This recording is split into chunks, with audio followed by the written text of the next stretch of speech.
There's a company that's advertised for a job of a pilot. I thought you were going to say, again today, KRA is harassing you. No. I accepted my fate. I was on the wrong. Uh-huh. I accept my fate. And you will suffer the consequences. I'll suffer the consequences. Okay. Wasn't too painful, though. It is painful. Believe me. When someone tells you, trust you, me, who do they want you to trust? Me. You trust me. Trust you, me. Yeah. Who's to be trusted? Me. Not you.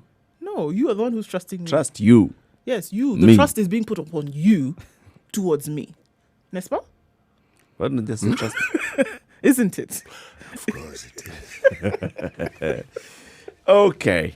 Stick around for today. We're going to be discussing a number of things. One, we will be talking about data and the statistics around data. Today, we'll be speaking to somebody, a senior manager at Safaricom, who will tell us what exactly is happening in terms of consumption trends for data and online content. And then we will ask ourselves, are hospitals running scared of COVID? Very many cases arising of, medical workers in hospitals not really being keen on dealing with people who are showing symptoms of COVID-19. Right. And we've seen this being reported on social media. It's even in the newspaper today. So we'll be discussing that. And there's a lot of politics that's happening anyway. So we have a lot to discuss today. Who's going where and who is not? Who's going where? Who's dumping who? What relationship is working? What's not working? All those things. Yeah. Anyway, let's start where we always begin. And there's a lot coming. Okay. There's also the issue of drinks. Food and drinks from outside will not be allowed. They never Inside. are they? They never really are they? Yeah. Fellow Kenyans, in the last 24 hours. Let's look at the globe first before we look at Kenya. 15 million cases. The world has crossed that mark, and it was touted as, by the time we get to 15 million, surely we would have been able to catch up with COVID and would have been able to put certain things in place so that there could be some kind of understanding, comprehension around what COVID is and how we'd be able to sort out these issues. Unfortunately, that hasn't quite happened. 15,093,712. That is a global tally of COVID. The United States, as of yesterday, having crossed the 4 million case mark with 4,028,569 and inching closer and closer as the days go by to 150,000 deaths. This is what's going on. This is what we see. And Kenya also, in terms of crossing a number yesterday, crossed the 14,000 case mark. So it's 14,168 with 250 deaths in Kenya.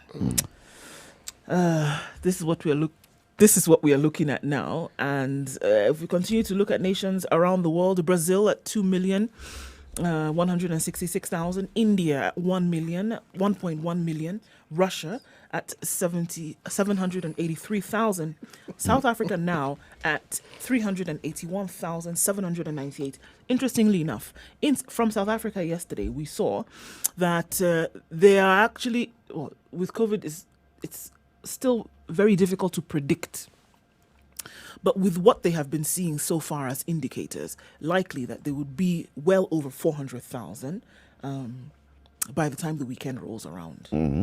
Yep. Mexico, the highest number of deaths that we've seen ever in the last 6 hours has occurred in Mexico now. With 6,859 cases, they have recognized almost 1,000 deaths in that time. 915 deaths in the last 7 hours coming out of Mexico. This one, they're really having a very, very difficult time. Again, I need to ask the question. When they say 1,000, is it 1,000 who died within the hour? Yes, that's and the problem. recorded within the hour? Yeah. Or is it reported at that particular point in time, so the number was 1,000? This is the difficult thing with Mexico, that as these numbers are coming, they're seeing more deaths and more deaths and more deaths are being recorded. Again, it's more deaths occurring or more deaths being reported? More deaths occurring. That's why it's so difficult in Mexico, specifically Mexico. Wait, More deaths being reported. Occurring. Of course, they have occurred, but when did they occur? Yeah, now this is the thing. If they had occurred 10 hours ago, then that would be different. But this is the thing, and I'm being able to read up on this and actually looking even further. And it's being said that even as the numbers are being given that we're testing and receiving more cases, within those hours, they're able to collate and say another death has occurred, yet another one has occurred, and another one has occurred. So their reporting is timely. The reporting actually it's real time. It's like real time. It's like real time reporting. Death, now it goes into the system immediately and it registers somewhere. Ding, That's why they're having a problem, and that's why it's being seen like this. The number will rise by the end of this day. By the end of today, this number will be more than 915. However, it would have been those that were not added by the time that they were giving this this tally of 6,860. You know why I ask? If that is true, then you're saying that on this planet, Mexico has one of the most advanced healthcare systems. Because to collate it means you're collecting from the far-flung places within the country, and you're able to know that immediately. And this is difficult even in what you call developed nations, developed systems. Yeah. They also Even cannot... in America. Yes, even you just think of any. They do not have the capacity to do this. So what is the 75% average? of the What is the 75% of average? the What, deaths are within coming out 24 of- hours or within 48 hours? So by the time a death is reported now, Yes. when is it likely to have occurred? You see, it is a question of two things. COVID-related, death not COVID-related. Okay? The fact that you need to distinguish and then report, Takes some time. it does take some time. So I would give it 24 hours. Okay. Yes. 75%, And that is in a system that is really, really Robust good. Robust, and- yes. 75% of these deaths are coming out of Mexico City, interestingly enough. And it's that's what from what they've been able to collect and tell us, or rather put on the world stage. If you remember, even with Kenya, for the longest time, it was Nairobi, then it was Mombasa, and the other counties within the Republic were not reporting anything, isn't it? Yeah. And we kept saying, are you telling us that there are no people in the rest of the country who... And then we began the testing. And then the numbers started coming in, isn't it? And then deaths related to COVID started coming in. So sometimes, I think what we deal with, I would say, the bulk of the reports that we're getting are coming from Mexico City, and then I would leave it at that. Because to argue that it is representative of the entire country of Mexico may not necessarily be totally accurate. No, I don't think so. Mexico is a big country. Yeah, and this is what we're saying. So now, I don't believe that they have been able to collect what's happening around the country. The entire country. No. Probably they are collecting, but it's not being reported immediately. So by the time, let's say they are doing that tally now of 7,000, it's what they have collected, the information that they have so far. At that point in time. Yeah. Maybe some deaths happened 48 hours ago, others 24 hours ago, others 6 hours ago. Remember also that the process of testing and determining whether this particular person died of COVID, that test is not instantaneous. It's not a rapid test. Okay? So that also takes some time. So everything about it, there's some time involved in it. Some lag. There has to be a lag. Yes. Are they on lockdown, Mexico? Well, it's been described as a makeshift lockdown as best. Meaning?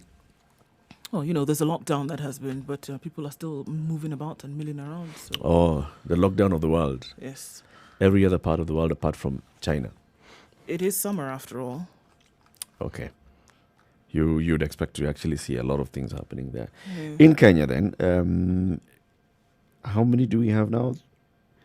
14,168. Yep. 14,168 with 250 deaths in the country. It was interesting yesterday because then also the announcement, 627 people then having been deemed recovered in Kenya. And of those 627 people, 588 then were released to go home and continue with the home-based care because they required that they be for another 14 days at home, making sure that these symptoms did not rear again. So it looked like a very proud moment for the Ministry of Health. So 588 were in hospitals around the country. Yes. And they were now told go. 627 were discharged from hospital. Okay.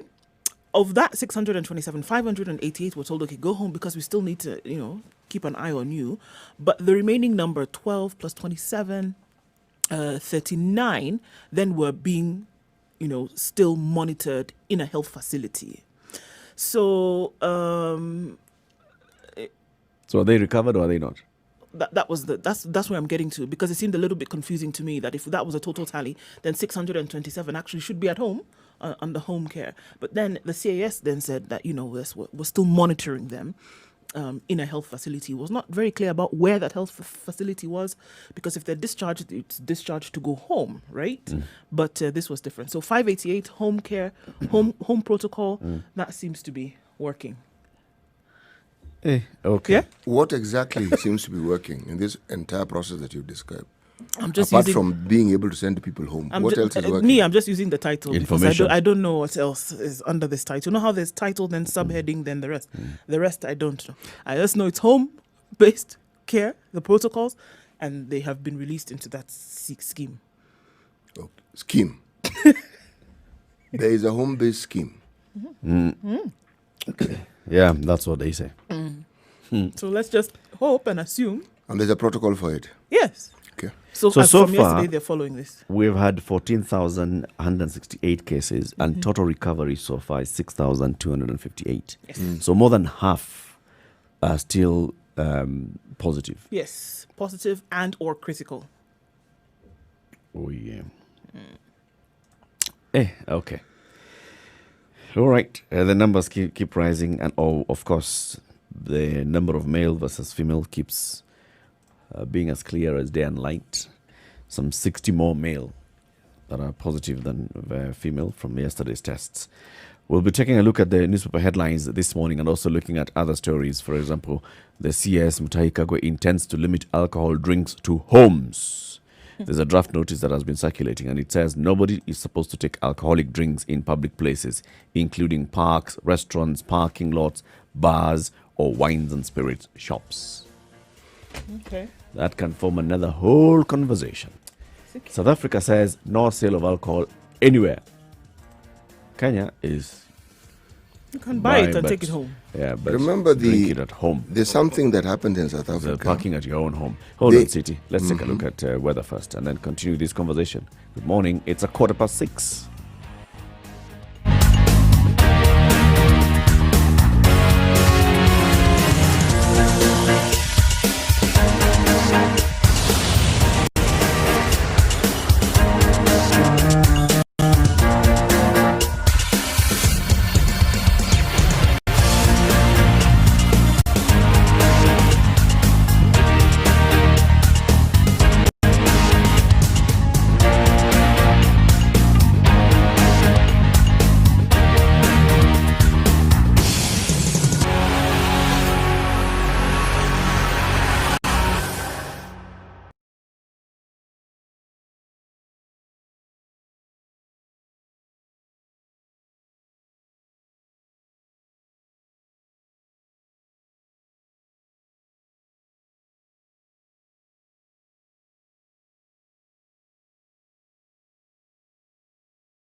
All right, let's look at what this Wednesday has in store. It's cloudy in Nairobi at 13 degrees.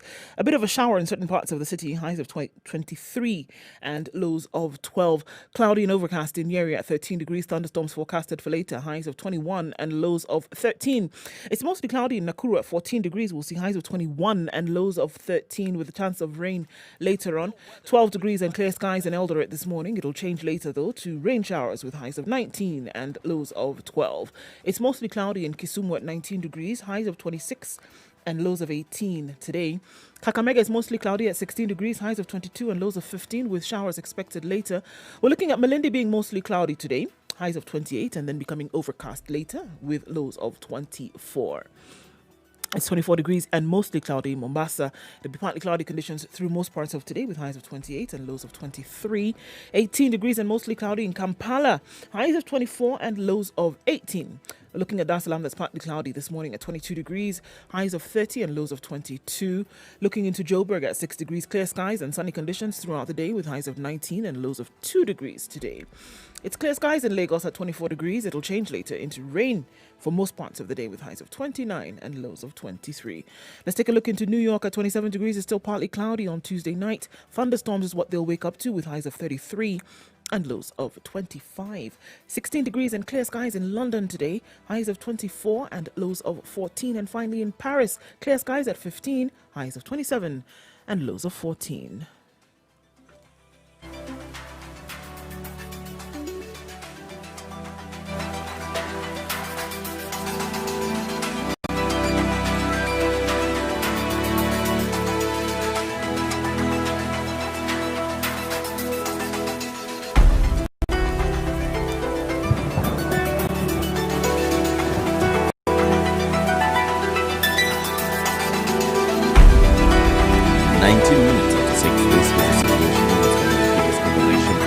Let's take a look at what's covered in this report this morning. Big headlines, right?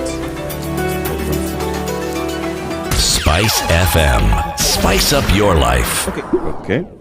Cabinet lockdown on the front page of the Mature, intelligent talk every morning. Spice up yourself. By a surge in COVID-19 infections and the back of reports that at least 3 cabinet secretaries have contracted coronavirus. Mornings done right. 94.4. And he's to chair the crisis summit to review containment measures on Friday. Total infections rise to 14,168 with 250 deaths. All right, so CSs are barred from touring the country. The president, as part of his efforts to curb the spread of the coronavirus disease, made this announcement yesterday. The travel ban, which will be enforced for 2 weeks, follows reports that at least 3 CSs have contracted COVID-19 and are in self-isolation. According to an official aware of the developments who asked not to be named, the president ordered that the trips be stopped for 14 days as part of efforts to tame the spread of the disease, which is alarming for now. Sources said the directive was informed by the fact that the ministers travel with entourages that include principal secretaries and other top state officials. The tours also draw large crowds that could place citizens at risk. So the government is concerned about the rising community transmission, especially in rural areas. And some of the CSs affected by the travel ban include Fred Matiang'i, Interior, Joe Musheru, ICT, Mutahi Kagwe, Health, Ukuri Yatani, National Treasury, and Aidan Mohammed, Regional Integration. They were supposed to visit Marsabit, Isiolo, and Moyale from today to Friday, but that trip has been cancelled. Their colleagues who were in Western Kenya have also been forced to cut short their visits. These were Peter Munya for Agriculture, John Munyes, Mining, James Masharia, Transport, and Eugene Wamalo, Devolution. They were accompanied by Senate Speaker Ken Lusaka and local governors. So now what's Eugene Wamalo going to do, surely? He's going to sit as opposed to Zoom. As opposed to doing a walkabout. Zoom. Yes. How do you do a Zoom public rally? Why must you have a public rally? Because that's what he's been doing lately. As I'm It has saying, been his new JD. precisely. So what do you want him to do? Well, the thing is this, his JD, let's start with his J, okay, before we go to the D, shall we? Yeah. Start with a job. Yes, he is Devolution CS. Is Yep. that not so? Yep. The rallies we speak of, is there a direct correlation between his J? He's entrenching devolution. Okay, we understand that. Speaking in the counties. Yes, and also not masking it very effectively, Yep. is the quest for a greater role, political In role, the local politics, in the region that he hails from. Okay? Now that now comes To the with D. The D, yes. And if it was in an exam, then we would say indeed he has acquired a D as opposed to an A.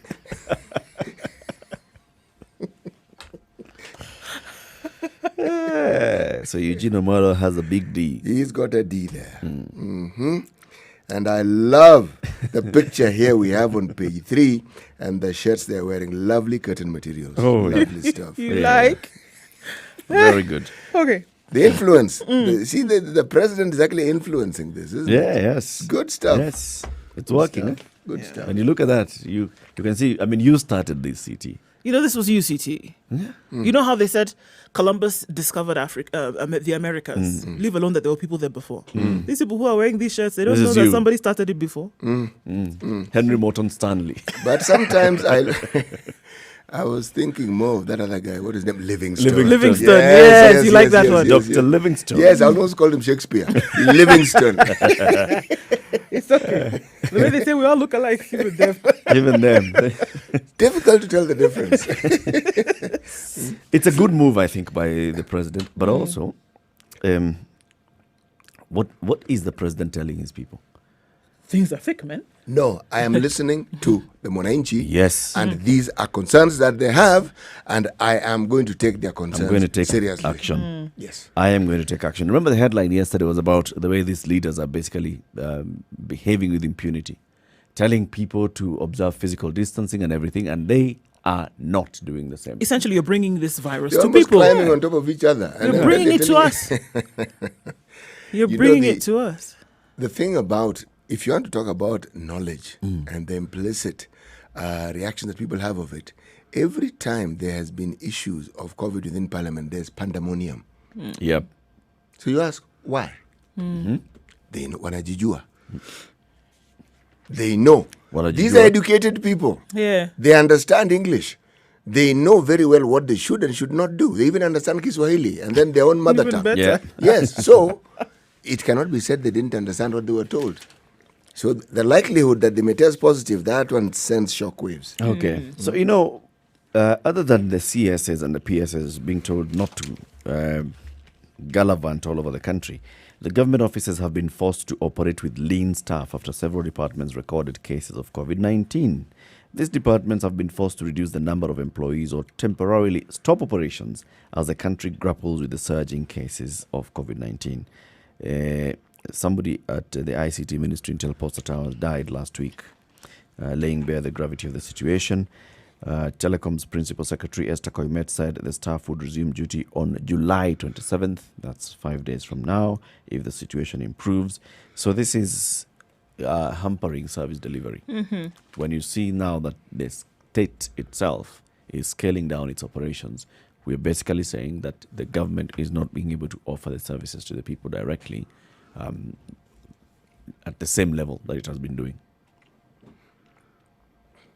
Huduma centers will have to scale down. What does that mean? I look at it, let me say that I look at it. I want to add to what you're saying by saying this. Remember how sometimes certain positions are more or less forced upon you. I'm using the word forced very deliberately here. Yeah. This need to be able to communicate without necessarily meeting face to face, I think it's going to be staring our senior government officials in the face. Yeah. And they're going to have to embrace this mode of communicating. So how shall those services be offered? Anyway, the government will have to think very hard. Which services, for instance? What people go to do at Huduma centers. I'm just thinking about a Huduma center, all right? So if you're already saying that we want to reduce the number of people who visit government offices, such as those ones, the number of government workers who go to the office, so what are we saying about Huduma centers? We are saying that you need to strengthen your online services, and you also need to strengthen a system that can allow you to book and can allow you, because if you schedule a meeting, let us say, for instance, Huduma Center allows 50 people a day. Yep. You are given your time. Now, it sounds far-fetched because we've never done it. But if you think about it, we're already doing it with passports.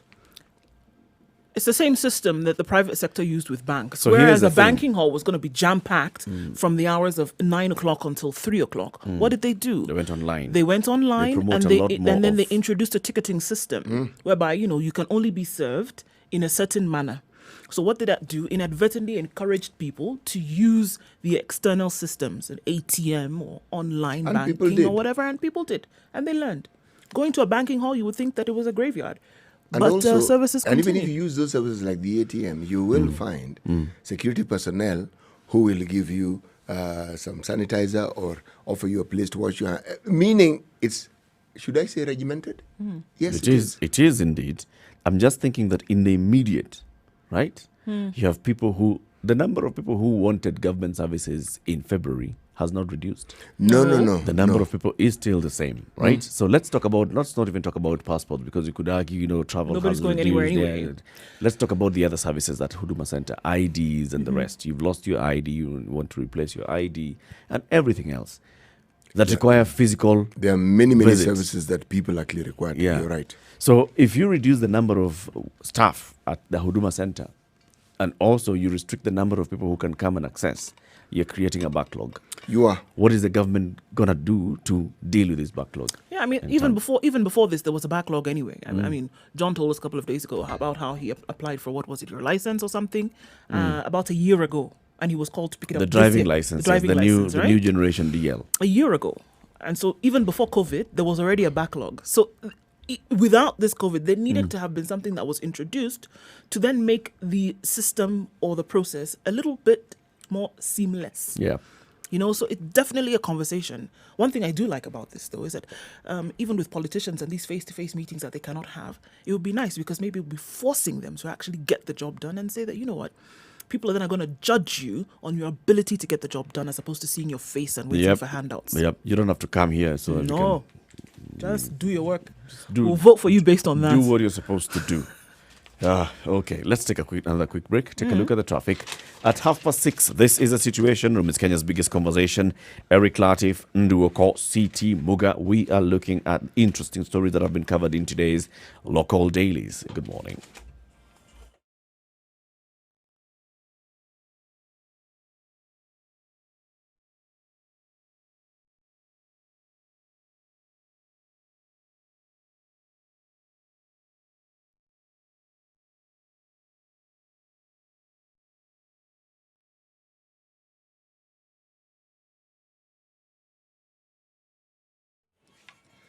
Looking outside of Nairobi, in Limuru, it's at 10 degrees this morning. You thought it was cold yesterday? Well, we have a day for you in store.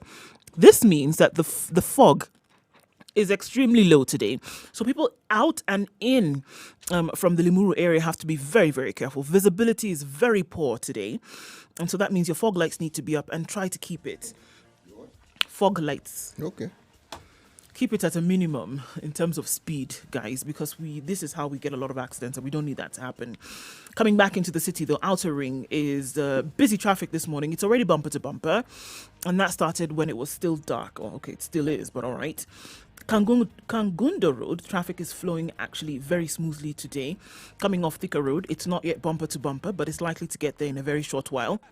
We'll be able to look at that for you and let you know where you'll be able to pass or not pass. The service lanes are still available for use right now, as are the bypasses of Eastern and Southern, having not been clogged up just yet.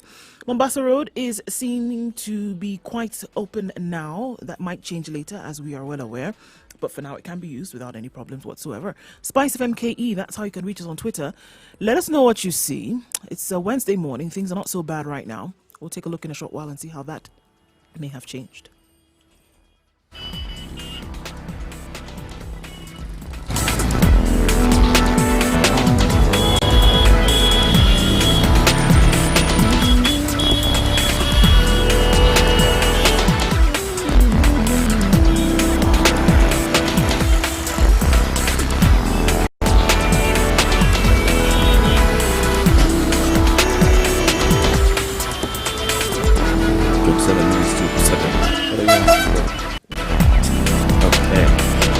Okay, no, we're still looking at the virus lockdown. Kenya is one of the two countries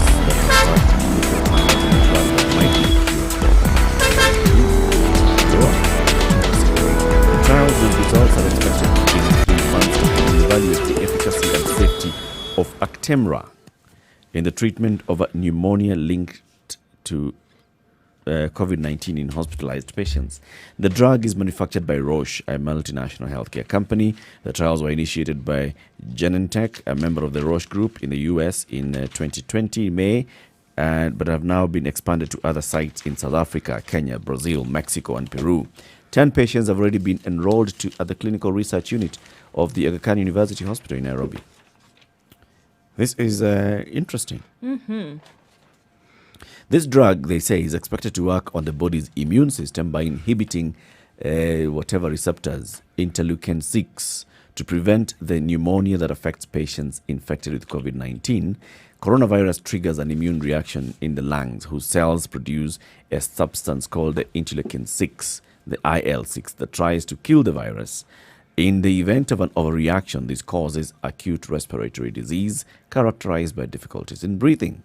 So, trials happening here, and there's the other one by the Oxford University that is now being said it's safe for use according to experts. This one developed by University of Oxford appears safe and triggers an immune response. Trials involving 1,077 people showed the injection led to their bodies making antibodies and T cells that can fight the coronavirus. Although the findings are promising, it's still too soon to know if this is enough to offer protection, and larger trials are still underway. It'll be interesting to know if that comes through. And I think people are waiting with bated breath to see the results of this. Actually, what is of interest is that the world over, in fact, what for me rang the alarm bells was, remember there was a little reporting of espionage. It involved the great nation of Russia. And there was mention that there were people who were trying to sort of like steal some people's development in this particular area. Now, by the time it gets to such things getting to the media, what it means is we're actually very near finding that particular silver bullet. Yep. And remember, one of the reasons why these processes have been speeded up, it's not as though they started from scratch. No. They started with drugs that had already been determined to be safe. Many of these drugs were used in HIV work and in HIV care and treatment. Most of these drugs which end with ver, okay? Yep. They were HIV drugs and they had been known to suppress certain diseases, right? This T cell that you hear of is a type of white blood cell, right? Now, when something you're told it triggers a response, it means that the production of this cell is increased. Now, this cell is known to be, well, white blood cells are protective, but this particular one is known to be, should we say, very effective when it comes to fighting these alien...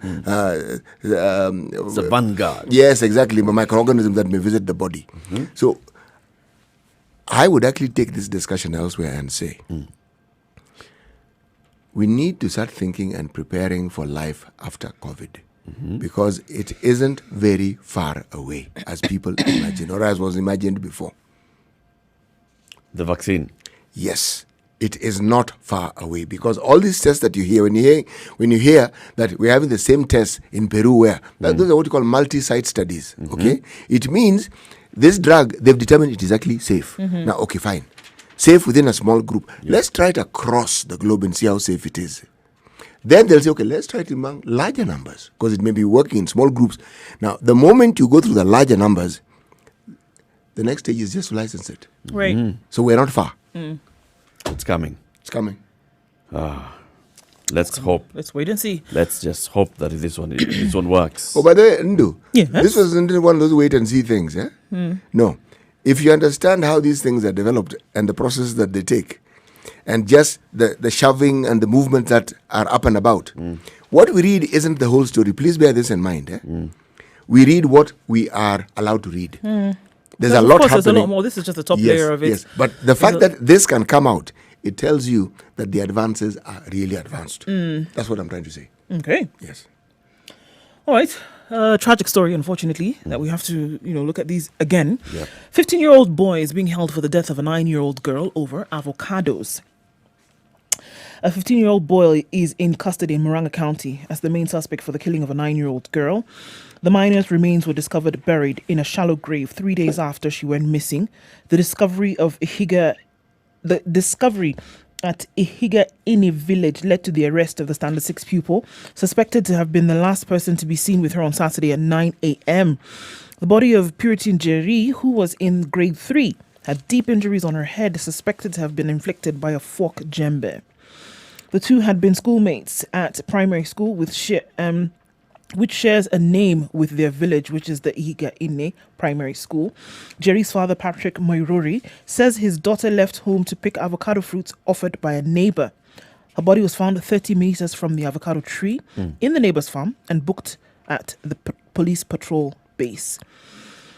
This It is is a story thought in Jerry- on the Standard. It's a standard on page 22.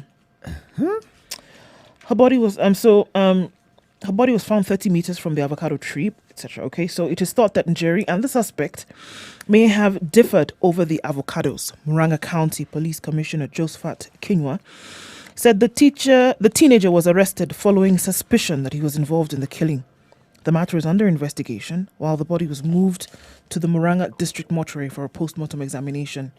And it's being investigated by Murang'a South DCI office as the teenager is held at the Maragua police station. The same story is covered in The Nation, Yeah. but the details are slightly different. Different, yeah. That's why I started with this one.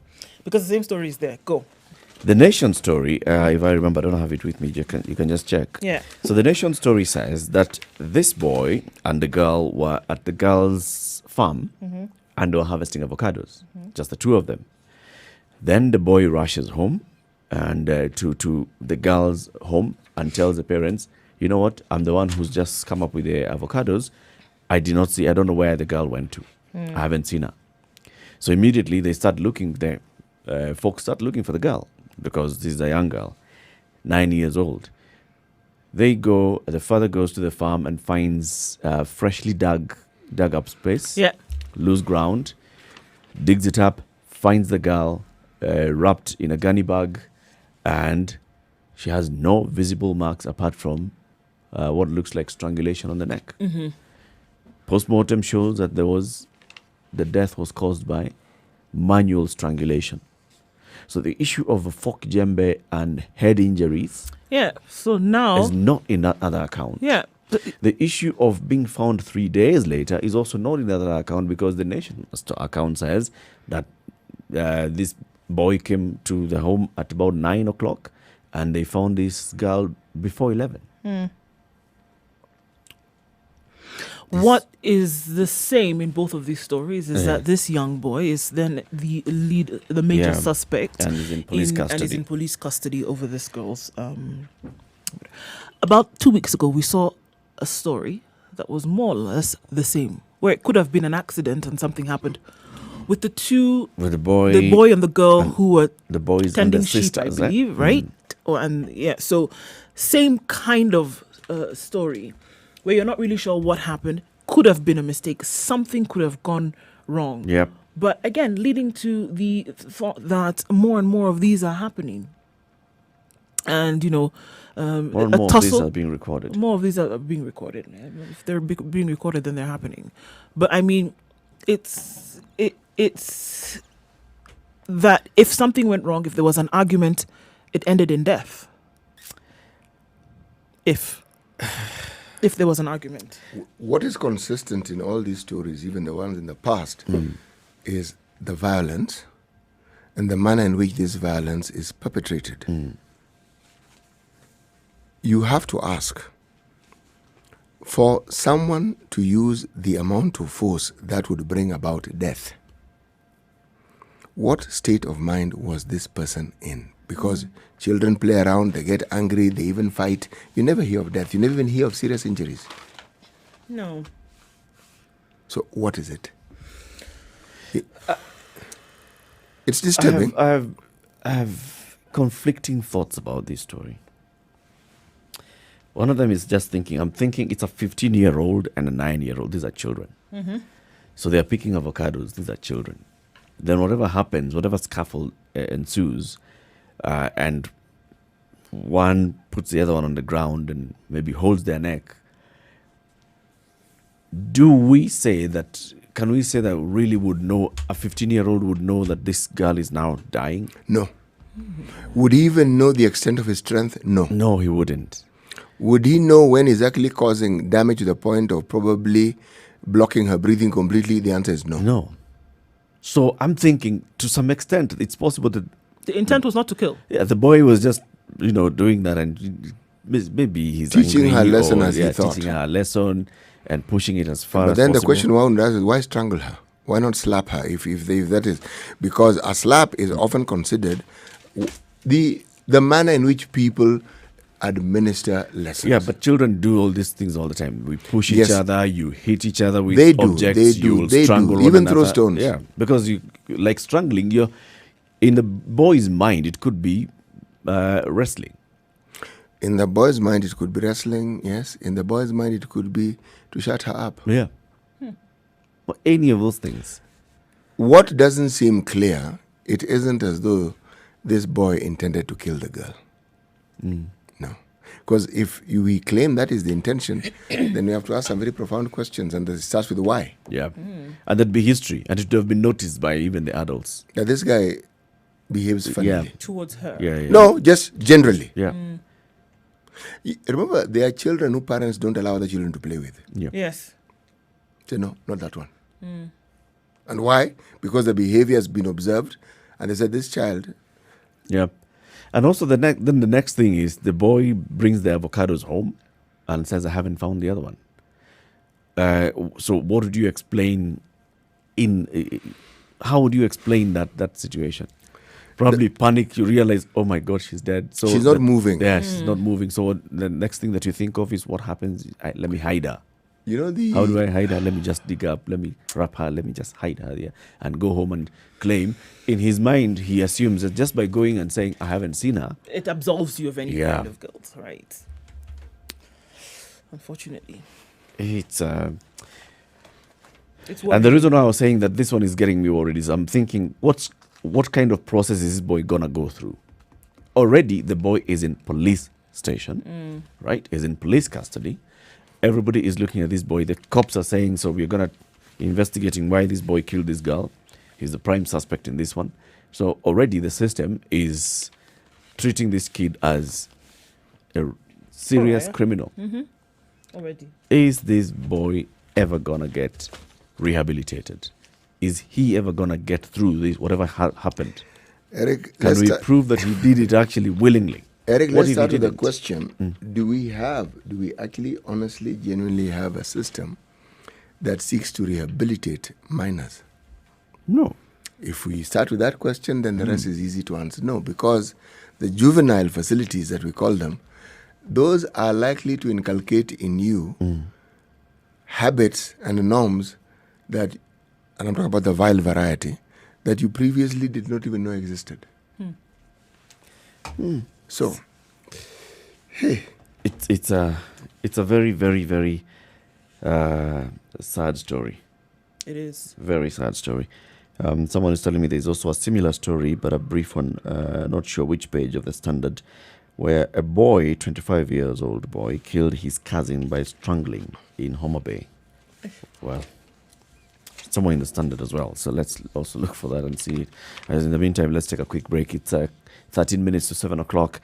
In the Situation Room, Kenya's biggest conversation in the room is C.T. Muga, Nduokoa, and Eric Latif. We are looking at stories that have been covered in the dailies today. Good morning. Let's take a quick break. We'll be back.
Classic soul, R&B, smooth jazz, neo soul, and nostalgic ballads. Make some noise. Yeah. You're listening to Spice FM.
Okay, it's 10 minutes to 7 o'clock. It's the situation in Kenya's biggest conversation. So that other story is also on the same page of the Standard, right? Page It is. 22. So a man who's 25 years old rather, killed his grade 4 cousin. Allegedly. Sorry? Homa Bay is in shock. A village, rather, in Homa Bay is in shock after a grade 4 boy was killed by his 25-year-old cousin in cold blood. Peter Osala was killed at Kokothendira village, Garading sublocation in Diwa sub-county on Sunday. It was reported that the minor was missing or went missing after being lured by the suspect that he was going to buy him a pair of shoes. According to Dalmas Osalo, father to the deceased, the suspect killed the victim by hitting him with a blunt object. After committing the act, the suspect presented himself at the Ndiwa police station. Ndiwa Sub-County Police Commander Robert Aboki said the suspect will be arraigned once investigations are over. So it doesn't give details as to what happened, but I mean, he lured him that he was going to buy him a pair of shoes, and then they find their son dead. Okay, that's why I was throwing in the word allegedly, because this story seems to have concluded that this is what happened. Well, so the man took himself to the police station. Yes, he did. And what did he say? I have killed? Well, he presented himself at the police station, and that is as much as is reported. Because the rest now is coming from the victim's father. Yes. Okay. So I mean, there's a lot that could be assumed by virtue of the fact that he took himself to the police station, and you know the details of their family relationships or other things that may have been going on at the time are not reported. Yeah. So I mean, a lot is then left to assumption. A lot. Another story. Senators fail to agree on revenue sharing formula. Surprise, surprise. Talks to over it. try and reach a compromise on a disputed revenue sharing formula flopped yesterday, prompting postponement of a vote in the Senate. The last-ditch efforts to strike a deal on the contentious third-generation formula of revenue sharing among counties hit a snag, prompting Speaker Ken Lusaka to once again defer the crucial vote that seeks to avert a looming financial crisis in the counties. The development sent President Uhuru Kenyatta's administration, which backs a new formula that puts premium on each county's population, back to the drawing board. It further delays the passage of the County Allocation of Revenue Act 2020, which in effect means that counties have absolutely nowhere to get money from. They have no way of getting money from the national government. A share of the 316 billion shillings that should be going to them. This one will take... but a solution will be found. It's good that they keep doing this. The point of the matter is that they're discussing. They still keep disagreeing. Senators, those whose counties were set to lose, are saying no. They just want to say, why don't we just go back to way it used to be? And it Formula 2, we say Formula 2 becomes Formula 3. And then those that were not getting, those that were, of course, set to gain are thinking, finally, I was going to... But why? Indeed, the terming and the naming of this process and branding the process as one that includes people, losers and gainers, if I may use the term, doesn't help. It really doesn't. Because it's not a competition. But it's been made a competition. It's been made one. And it is now, even the discussions around it have become a competition. If you listened when the senator from Kitui, he actually promoted this idea very, very strongly and said, we cannot afford to lose. And I'm thinking, you didn't have the money. It's actually not your money per se. No, it's not your money. Not even per se. No. Given that there's monies that are supposed to be allocated to the counties, you could argue that legally you have a right to expect it. Okay? But also, there is a legal requirement that is actually a stipulation that is being followed. It's being reviewed. Now, the reviewing process, if you think about it just logically, and you remove the gains and the losses, it even makes sense. If you got money for the last 5 years because it was deemed that you were not as developed as other places, and you're supposed to use this, if I may use the term again, extra money to catch up. The fact that you didn't catch up doesn't mean you're not given the money. You were given the money. And it also doesn't mean that now you're still receiving some money. You can still use that money to catch up. You can. I mean, it's not like you're going to receive zero. No. What again it does is what COVID has done to very many other government functions, shown the underbelly. When you raise the question of, can we just talk about what has been done with what has been received? Man, that nobody wants to answer. It's like round and round the rugged rock. All, I mean, nobody wants to answer. Actually, you know what? No. Very few want to answer. It works. It doesn't work. No. Yes, what have you done with what you've been given? 1 shilling, what did it do?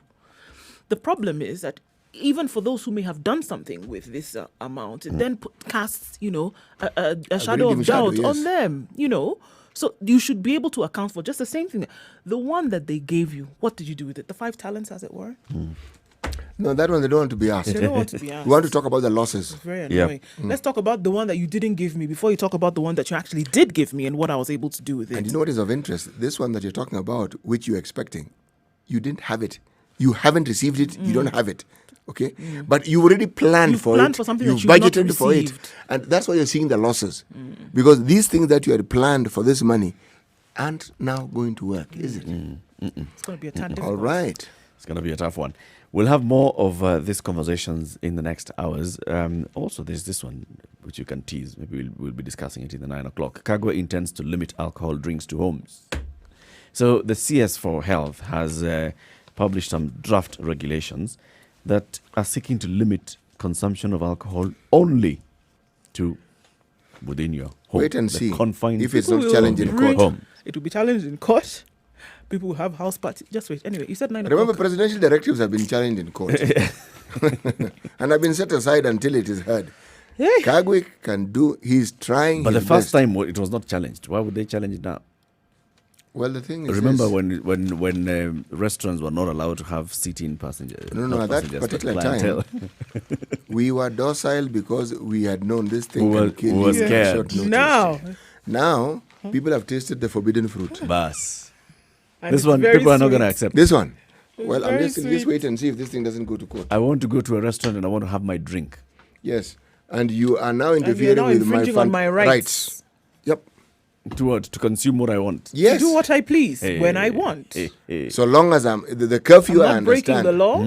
And I'm maintaining social, Social distance. Why yes. can't I drink? Yes. I mean, My In the goodness. UK, Eric, what they did, they guaranteed that everyone who went to a bar registered. Roll call. Unaandika jina. I'm here. Yeah, not only you're here, Yeah. here, email address, phone number, where you stay. In South Africa, they ensured that no alcohol is going to be sold anywhere. I would like to see how that one is actually put into action. Well, people started now making their own alcohol. Brew Pineapples mulled became grape serious. Coming to the top of the hour, City Muga, today's proverb.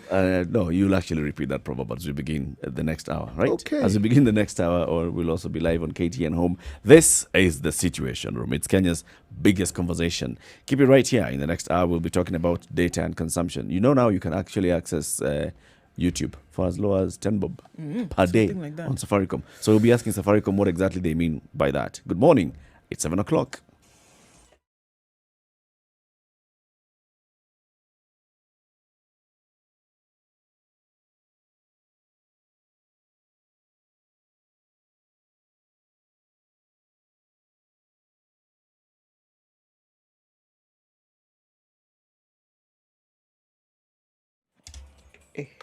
Visibility on the Nairobi Nakuru highway today is very, very poor, and all the lights are on. Everybody who is in that area is moving at a snail's pace. We need to also be very careful if you're using that particular road or if you're in that general area, because again, the fog is very, very low. Right at your nose, as it were. All right, let's look at other parts of the city now. There is also poor visibility right around Limuru Road. Let's look at Limuru Road now, coming into the city from the village market and then past Aga Khan into the city centre, or then using Forest Road to get towards Westlands. You should be fine. It's building up right around there. Coming in from Kitengele Athi River, joining Mombasa Road, you're going to get stuck right around Cabanas just a little bit, but it will not be too terrible then as you're trying to get into the CBD via the Nyayo Stadium roundabout onto Uhuru Highway there. So traffic is building up between all along Uhuru Highway between Nyayo Stadium and Westlands. Coming out of Westlands, however, past the 87 and then towards the Westlands roundabout and then out towards University Corner. You should be fine though. So traffic hasn't built up to places where you're going to need some patience, but it's oncoming. Spice of MKE, let us know what you see. Want to keep it moving. It's Wednesday. Hope it doesn't get too crazy.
A very good morning to you, and how are you doing? This is Kenya's biggest conversation in Malindi, 97.7.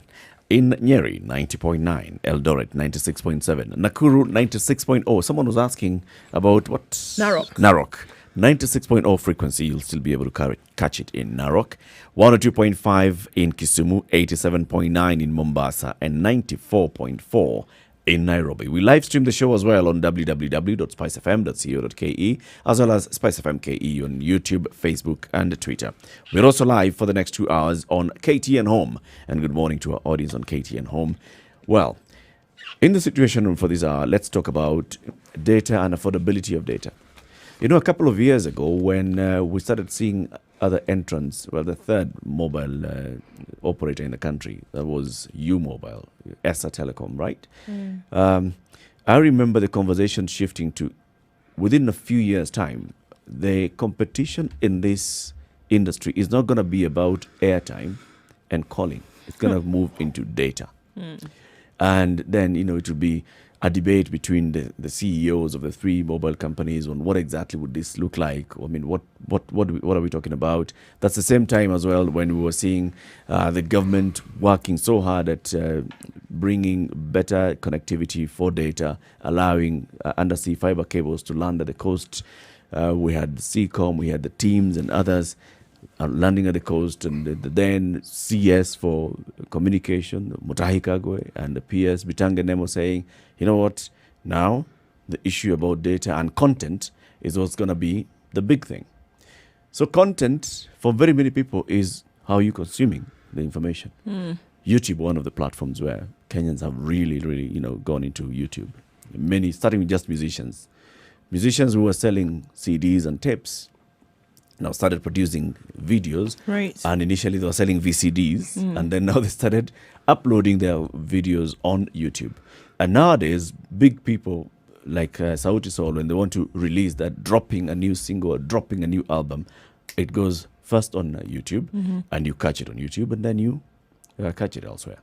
So the whole issue of how you can access this content, videos, streams and such, is big. Safaricom has now entered into a deal with Google, where they have a package, a bundle that specifically gives you access to YouTube, 10 shillings a day, consume as much as you want. You can leave it playing and come back, and your 10 bob is still going to be 10 bob. I mean, well, it's not going to be 10 bob. For 24 hours. For 24 hours, it's going to be there. So let's try and understand what this is all about, all right? Because when this giant mobile operator goes into such kind of deals, there must be something that they're looking at.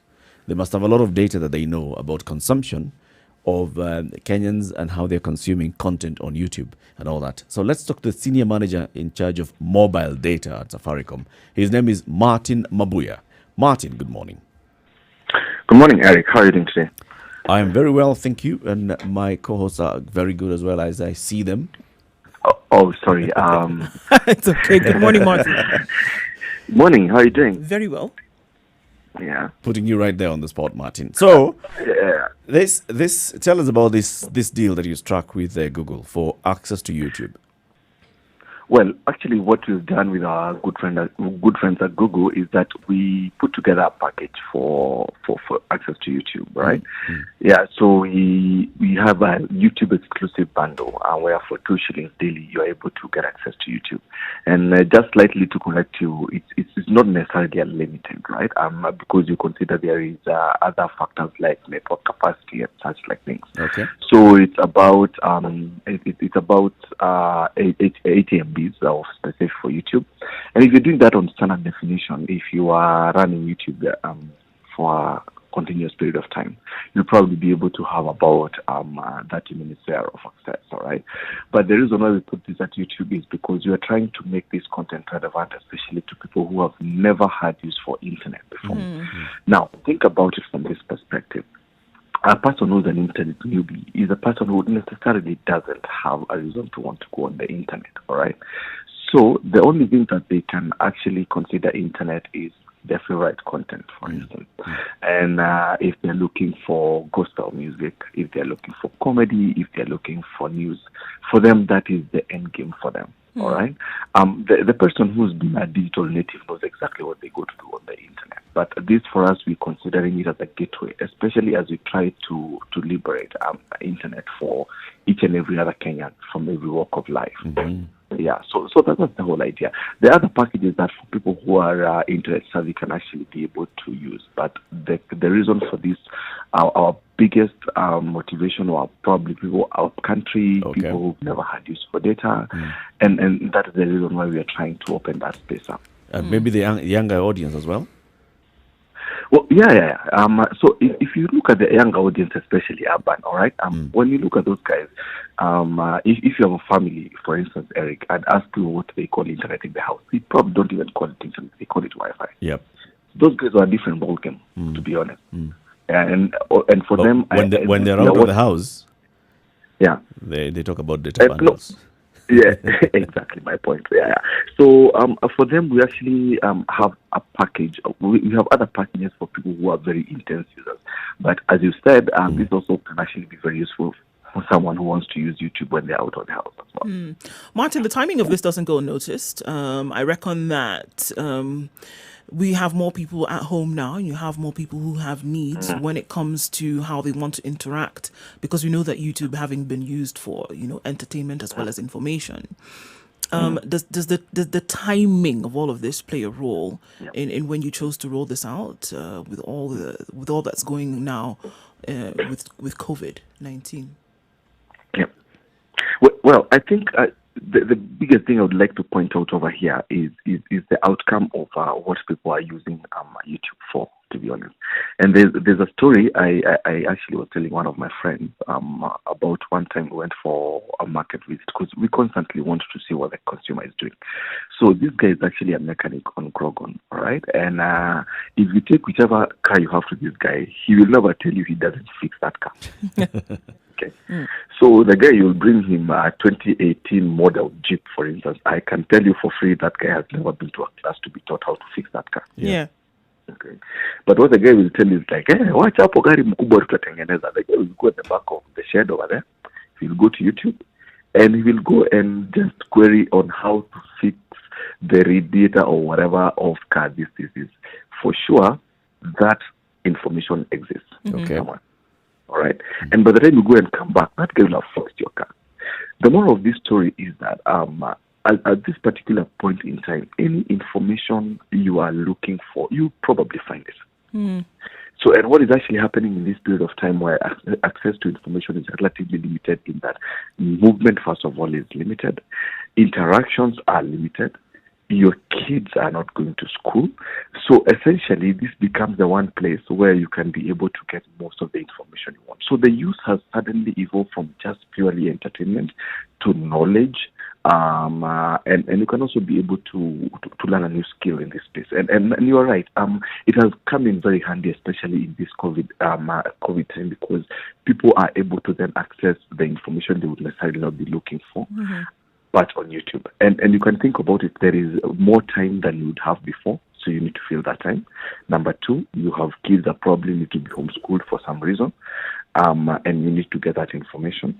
So yeah, you're right. The timing, we were not really looking at this for timing. It just came in as a coincidence, and we can say that has been very useful to the end user at this point. Right. If I may ask, if I'm to believe media reports from last year, more so it picked up last year and this year, Google has been accused internationally of mining and harvesting data illegally, and they've been taken to court over these things. How does that play?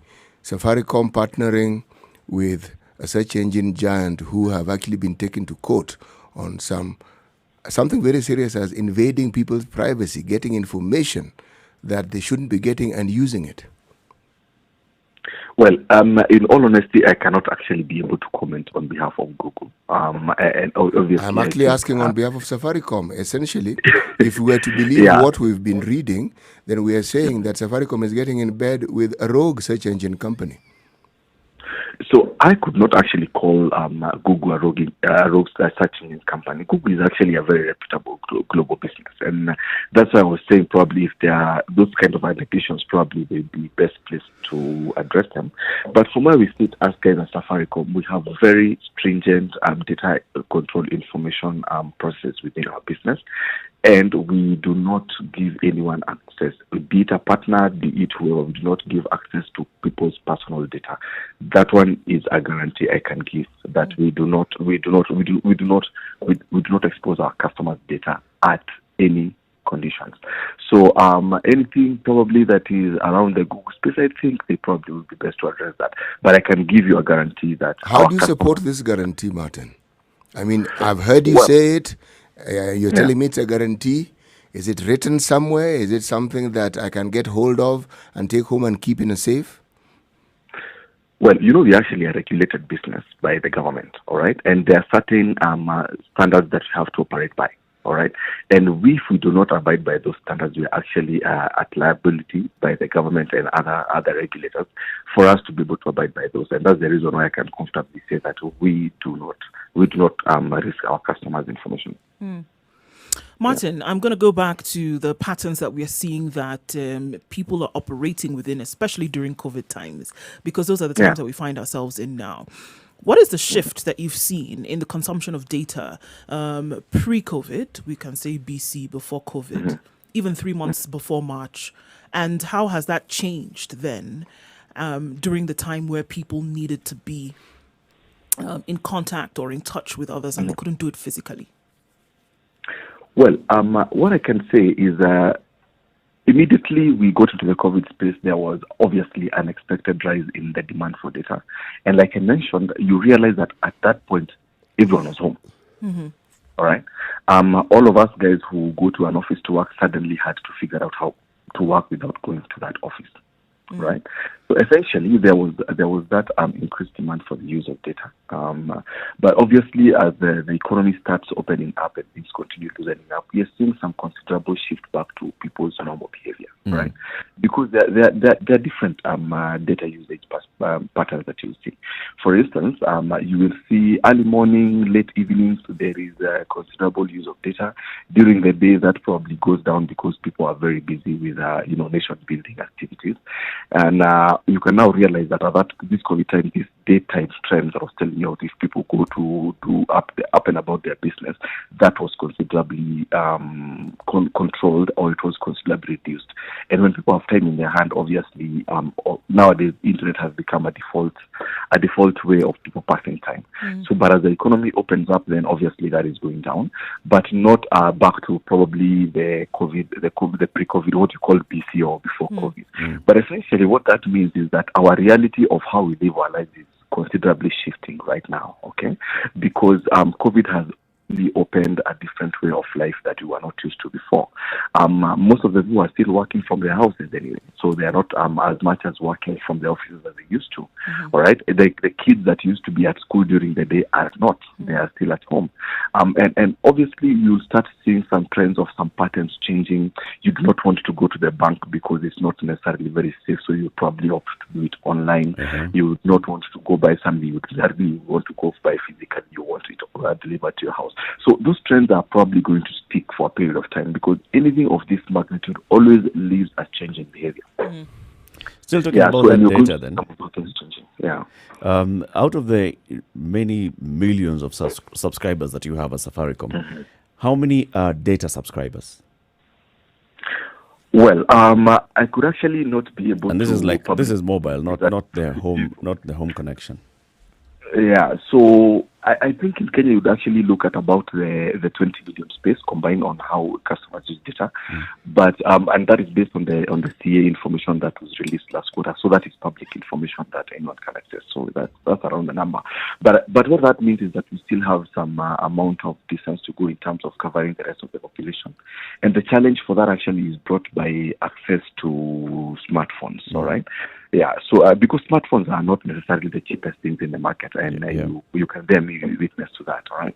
So most of the rural populations that cannot actually be able to access that smartphone are the batch that is left out of what I'd call the digital divide. But as we speak right now, Eric, we have something that we are working around to bring out to the market very soon, and our CEO Peter during our annual end of year report, you remember he mentioned that you are going to bring accessibility for smartphones. So what you're doing is that you are going to bring access to smartphone where you could actually be able to pay on a day-to-day, something as 20 shillings.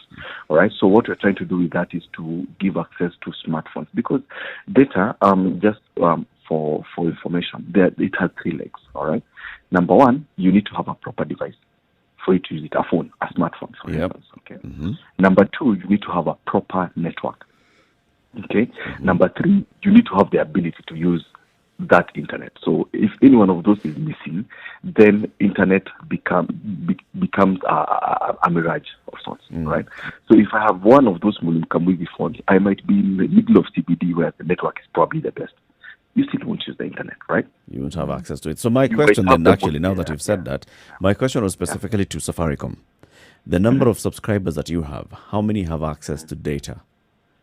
How many are subscribing to data, like buying data bundles? Yeah. Well, like I said, we have around 20 million customers who use data, not necessarily on a day-to-day basis. And obviously, like I mentioned, that information is publicly out there. So we have a considerable amount of penetration of data customers in the country. And how much? What's the average data consumption per day? So the average consumption of data is varied based on people's different uses for data. But most of our customers, you realize, will probably be using very minimal things like WhatsApp and everything. Very few people are heavy users of data. And that is why we are trying to open that space into making customers have accessibility to data. Because at the end of the day, let's just be honest, when you think about internet is not what you would call a basic need, all right? So where you have food, shelter, and clothing, and those kind of things that are at top. So essentially that means that what the customer is willing to spare is probably what they will spend on data. So it's apart from people who have to work or live through the internet, the rest of the people is probably one of those things they use because they have to. So I cannot with certainty tell you it is 10, 15, 20, but it's not. If you look at the law of averages, is the most people use, but there's a very small batch of people, the one who drives the biggest volume. Okay. Because where I was heading with that is there have been very many complaints. If you go to social media, you'll find complaints all the time. There are memes that are produced on how Safaricom chews data. So people complain that, bought data, you do not know exactly what kind of, the number of units that you bought. And then you're also not monitoring your usage. But within a short time, it's gone. Well, Eric, I think just to just put your mind at peace in that conversation, I think we've been hearing the same from our customers as well, and we operate in the kind of environment where we need the customers to have confidence in how we do business. All right. So at the moment, we're actually rolling out a visibility tool where you can actually be able to see that the 2 MBs that I used, they went to Facebook. The 3 MBs went to YouTube, and you can see when you used it. Because I think that the biggest problem that you always have most of the time is when someone asks you, what happened to this, and you are not giving them a very good explanation. That is what I mean. All right. So what we're doing right now is to give the customer 100% visibility, so that the customer can say, I bought this much, I was able to use this on YouTube, I use this on Facebook, I use this here at this time, and this is what is remaining. Because the day you clear that up, then the customer doesn't have a problem. Because if it was on YouTube, I know I was on YouTube. Right? And I can actually see that within that duration of time, this is how much I used. I think that is the first step of what it is that we are trying to do. The second thing is that as we continue going ahead, you can realize that we're starting to give a lot more and more and more generous offers for bundles. Because the moment you have something small like 5-10 MBs, you will realize how it's moving. But if you have lots of it, then obviously it puts your mind at peace. So those are some of the things that we're trying to do. First of all, you're very clear to see where your data went. And number two, we are trying to bring this worry-free experience around data where you have enough of it for you to be able to focus on exactly what it is that you want to do over a certain period of time and move on. All right, so Martin. So we've had the customers. Okay, so quite a number of factors play here, whether you look at sustainability, whether you look at affordability, across board. And so let's say that we are entering into a season whereby the economy or businesses and students, even education, have to rely on data, and it's going to be quite intensive data driven economy is probably one of the things that we're going to be looking at in the near future, if not now already. can we say that in terms of the affordability and sustainability, it's something that we can look at to the private sector with companies such as yourselves to be able to provide for the economy? Because government is not going to be able to do that single-handedly from what we see right now. And with the promise already from companies like yourselves, is it possible to sustain an intensive data-driven economy? Well, I can actually say yes, because where we are actually heading right now, we are actually going into an internet-driven or database-based economy. That's the truth, all right? And we guys, as Safaricom, we do not live in a bubble. We live in the reality of our customers' reality, okay? Because if I woke up today and we price data in a place where it's not reachable to the average customer, then we have no business being in that business. All right. So as the reality of these customers changes, we change with it. If you look at the moment right now, we actually have for education, for instance, we have a package that we give even 100 MBs free for customers to be able to get the guys, the curriculum guys, they have a syndicated syllabus. We offer that online up to 100 MBs for free for customers. So we are not ignorant to where the customer is today. And as we progress, as that reality changes, we actually change with that. If you look at the perspective where we've even been giving our university students a certain a bundle for a very small amount of money for like 10 GBs for them to be able to do their studies. Yeah. So we actually live in the reality of the customer's reality because we do the business with the customer anyway. And as these things continue shifting, like for instance, if you look at our fixed customers who are on home fiber, for instance, when the COVID situation started, we actually doubled the speed. For the same amount of money you're paying for your fiber, we doubled the speed, all right? And we actually live in that constant evaluation of where the customer is for us to be able to operate. And as we continue moving into that digital space, then we have to be real to the customers, and we have to live in their reality. So as these situations change, you can rest assured that we will be able to play in the same space as the customer, for sure. Martin, we still have a couple of questions to ask you. We'd like you to stay on the line. Sure. As we take a quick break, this is the Situation Room. It's Kenya's biggest conversation. We have on the line Martin Mabuya. He is a senior manager for mobile data, Safaricom PLC. We are discussing data consumption. Safaricom has rolled out this new partnership with Google where you can get a data bundle that specifically gives you access to YouTube content. And what Martin is saying is that this is very good, especially for people who are new entrants and new users of internet. And you'll be able to get access to YouTube. You'll be able to just buy this. How much again is it, Martin? Is it 2 shillings a day? 10 shillings. 10 shillings. You had said 2 Yeah, at some point. 10 shillings. I was so happy. Yeah, all right. 10 bob per day, and you get to access Safaricom. You get to access YouTube on your Safaricom mobile device. You can still buy other data bundles as well for the other packages. We'll be asking about all those other users of internet and how they are benefiting from Safaricom. Good morning. 25 minutes past 7 o'clock. It's a Situation Room on Spice FM and KTN Home. Keep it right here. We'll be back shortly.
Classic soul, R&B, smooth jazz, neo soul, and nostalgic ballads. Make some noise. Yeah! You're listening to Spice FM.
All right, what do the skies look like now? It's warmed up just a little bit in Nairobi, but not too much. Skies have lifted just a tad.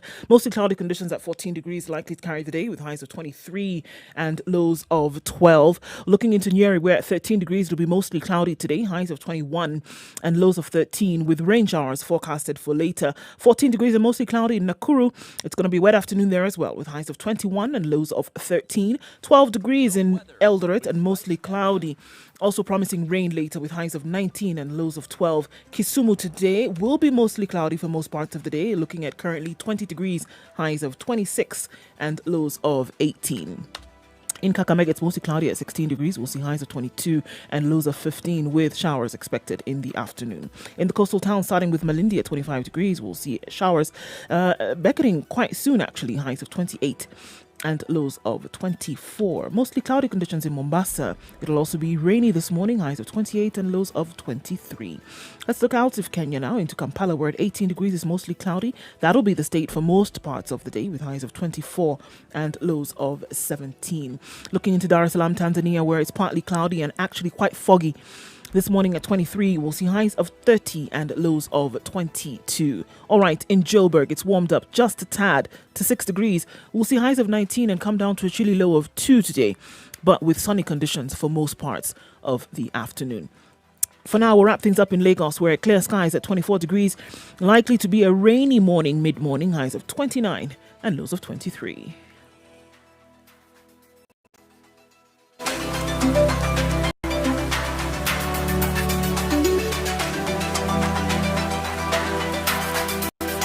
All right, what has changed? Thika Road is actually quite busy now. We have traffic backed up all the way to Safari Park Hotel. This is inbound to the CBD. It's going to take you some time. The service lanes, however, are up, and it shouldn't be too much of a problem to get out there. The eastern and southern bypasses are open for use, and we don't have much of an issue there either. Let's look at Waiyaki Way, getting into the CBD through Westlands Roundabout. Getting past the Red Hill bypass, that can be used as an option, so it's not too crazy.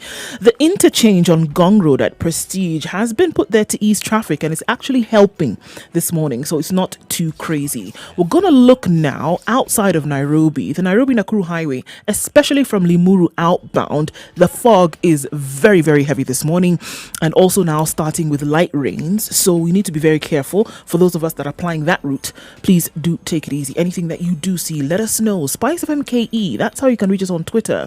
We want to arrive alive this morning, even while we're in a hurry.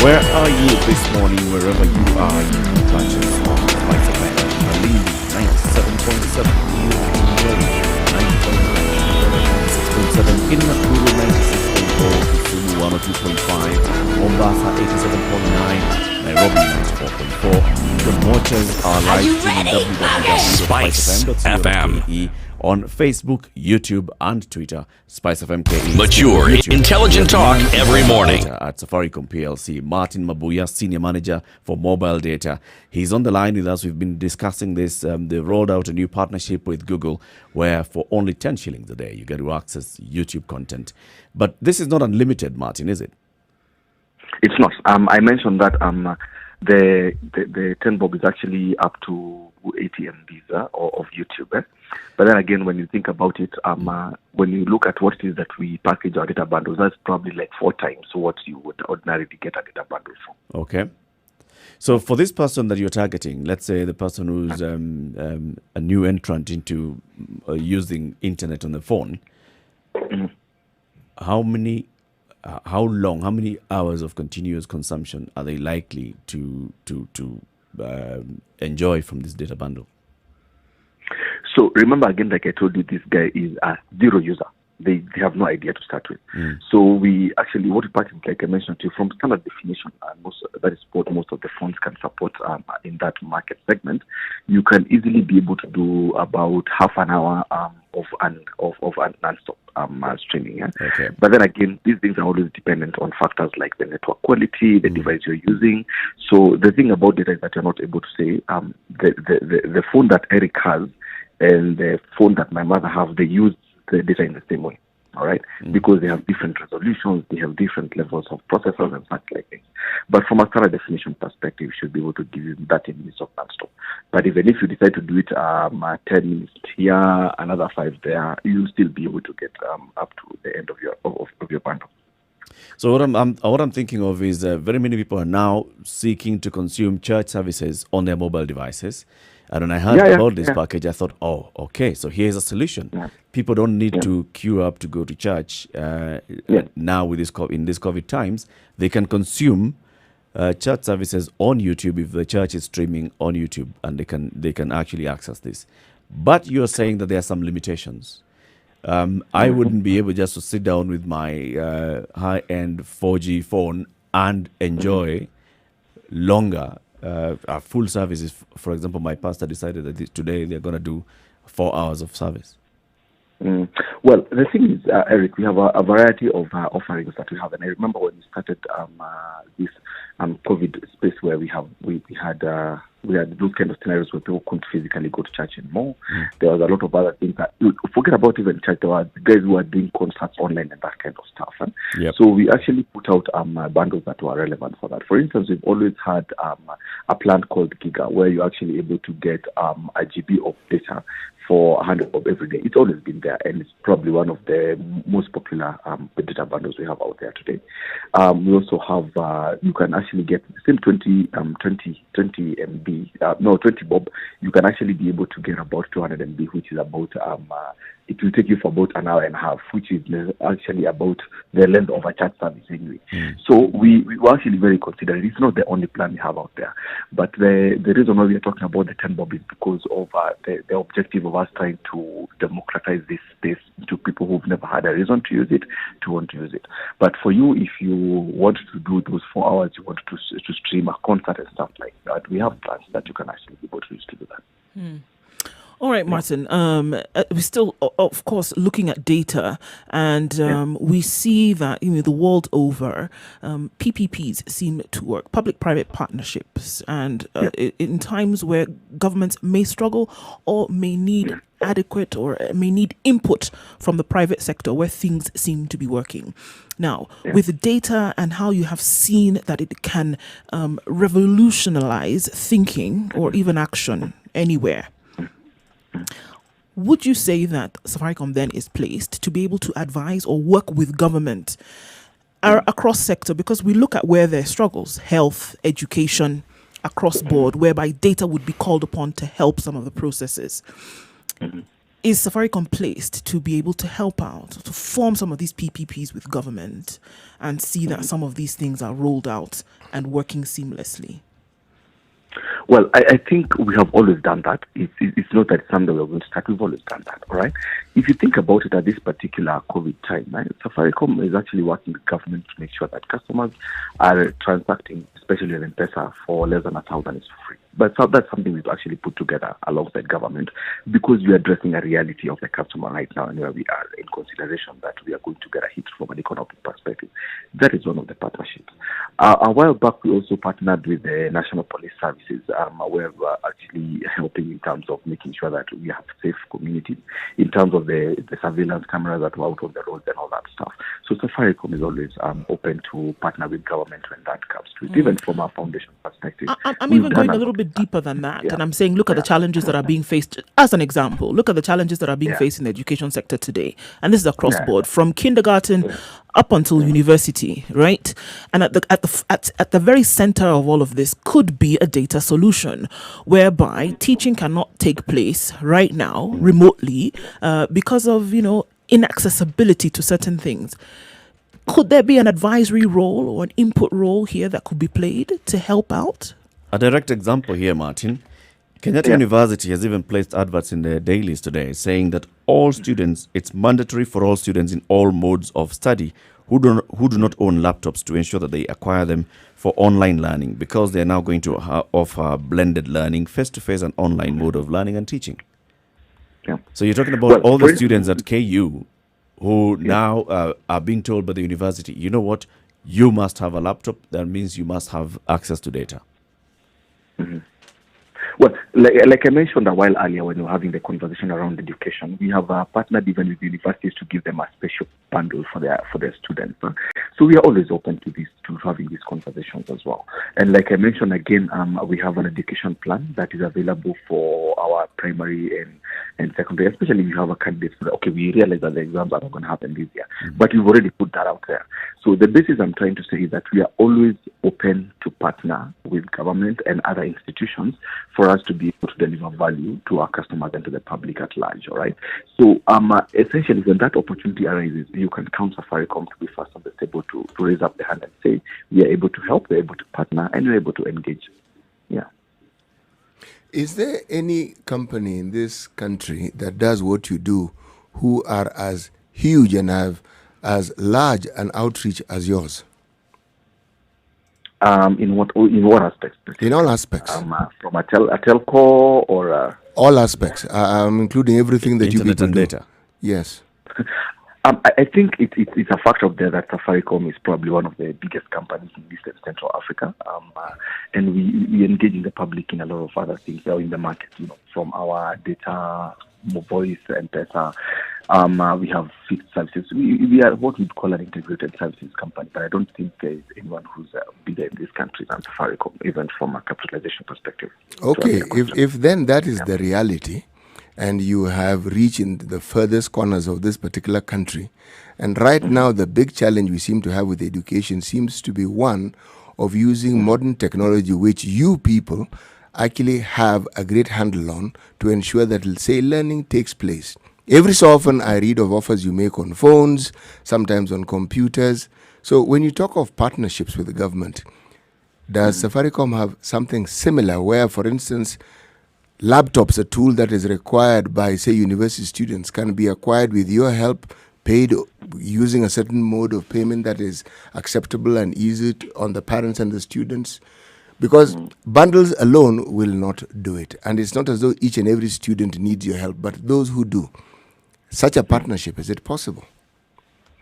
Well, it's always possible. Like I just mentioned earlier on, that we're actually doing something around giving phones at a small payment plan.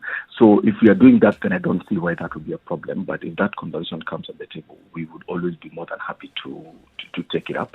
But I can tell you honestly, I don't think we have any of those conversations. But if they come, you can rest assured that we'll be more than happy. Why must you wait for it to be taken up? I mean, the oodles of money that Safaricom makes, they make them in this region and mostly in this country. Surely, CSR, shouldn't that be something that Safaricom should pick up and say, look, we're making this offer because there seems to be a problem. We want to fill this gap. It is, after all, expanding your business. So, like I mentioned, that we have started with the phones right now because that is the easiest way that you can actually be able to reach. When you talk about laptops, you'll probably be limiting the number of people you can reach. Right? Why? But when you talk about the phones, because the people who have the need for laptops, you'll probably be 10, 20,000, but millions of people need smartphones. So that's why we started this. Right now, we are talking about millions of students who would use a laptop. Yeah, but Eric, think of it from this perspective, all right? We are talking about them not even having a basic smartphone to start with.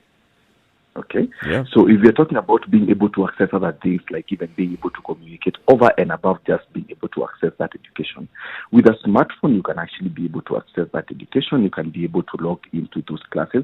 As we speak right now, we're having an interview. I'm not even in the studio, and I'm doing it from a phone, right? Yep. So most of the time when you start doing something, always start with something that has the biggest impact. Okay, so if we started with the phones, it does not mean that we cannot be able to move to laptops. But can we, first of all, be able to roll out the smartphones, which is where you have the most reach? But think about it. If you're able to give people the access of not asking someone, give me 10,000 shillings for a smartphone and tell them, okay, you can actually be paying for this thing for 20 shillings a day and still be able to get a data bundle and a voice plan with it. That is actually more impactful than probably starting with laptops. But that we will get there. Let's just get this one fast out so we can meet and reach the most people we can. And you can imagine for us to be able to give it on a payment plan, it's a considerable investment on our end. But we're still willing to continue investing in that so that we can be able to get everyone into the digital divide. What's the future like, Martin, with a view towards development or developed data infrastructure in this country or even in the region? Well, I think from where I see the future going into is that we are going to have a much more content-driven economy. And I can actually tell you, if you look at the trends globally, you can actually see that most of the investment is going towards content a lot, and most of the content companies are even buying up telcos in the developed world. Because at the end of the day, you need to realize that what we guys as telcos provide is a pipeline or a conduit that takes the customer towards some content. So essentially what we're looking at is that the conversation is going to shift from I want to sell you a data bundle to me giving you access to the content, because that is the end play. All right. So that is significantly going to change, number one. Number two, technology keeps evolving all the time, and we have to keep changing and looking at where we're going. For instance, 5G is starting to become a conversation now. It's probably going to be the biggest thing in the next 3 or 4 years. We are not very sure how that works out, but that's a reality. Number four is that customers are going to start operating in a space where volume is not a conversation anymore. And that's why you're looking at people moving towards the space that is fiber and what we call fixed internet, because that one you do not pay for a bundle. That one you pay for access for probably a month and you pay the specific amount of money. So there's interesting spaces that data starts getting into as the technology, number one, evolves, and number two, the accessibility for that technology becomes available to the mass market. Yeah. You mentioned 5G, and so let's talk about 5G for a bit. So right now, Safaricom has the 4G and the 3G network in some areas, right? How is the utilization of, for example, the 4G bandwidth, and are we ready for 5G? So actually, I'll tell you, for instance, at the moment, the combination of 3G and 4G, we've covered about 86% of the population, and we are looking to get to about 100% of the population covered by 3G and 4G. The utilization, to be honest with you, is actually very impressive because Kenyans are using data considerably. So we're actually seeing a use of those networks. But now you see, when you look at 5G, the use cases for 5G change. All right, it is not what you need 5G for is not necessarily what you need for 4G, because the technology that is 5G, number one, the latency is actually towards zero. So essentially, it means that it's real time. So that means most of these things that need to be done real time, like what in the developed world they are calling driverless cars, where you can't afford to have latency, then those use cases start coming in, artificial intelligence and all those things. Their need is very different. To be honest with you, in terms of where we are as an economy right now, apart from just normal speeds, I think those use cases will have to evolve. But the use cases that we have right now for internet are well served by 4G, because people are just looking for, access to content, for instance. Yeah. People are looking to be able to do internet-based operations where it's not a matter of life and death, like if you're having a driverless car that can crash if there's latency, all right? So there's those considerations to be made. But 5G is the reality of the future. And you start seeing Internet of Things coming into play, where you can be able to have a home that you control without you being there. That will require 5G of some sort. So there are a lot of those things that then start coming into play. But as an investment for 5G, when that time comes, because also it is subject to getting our spectrum approval, we should be happy to get into that space as well. So it's a space we are looking into this space.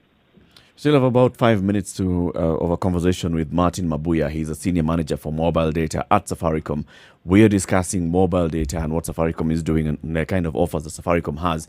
If you've got any question to ask, you can call in 0719-012-600. That is 0719-012-600. Martin, talking about consumption and looking at how Kenyans are consuming data and what they're using, as their social media platforms, so to speak. It's said that WhatsApp is the biggest social media platform in Kenya. It is. How many different products do you have to support usage of WhatsApp? So actually what we have done is that for every bundle you buy, we give you WhatsApp for free. For All every right? bundle, So WhatsApp is free. Explain. yeah, we give you. Yeah, what we do is that, for instance, if you buy a data bundle at what, let's say 500 MBs, we give you an access to WhatsApp. So that in case if you run out of your the bundle you're using, you can still continue to be on WhatsApp. And most of the people, if you think about it, as long as they're connected to WhatsApp, they're still They're online. good. Yeah. All right. Yeah.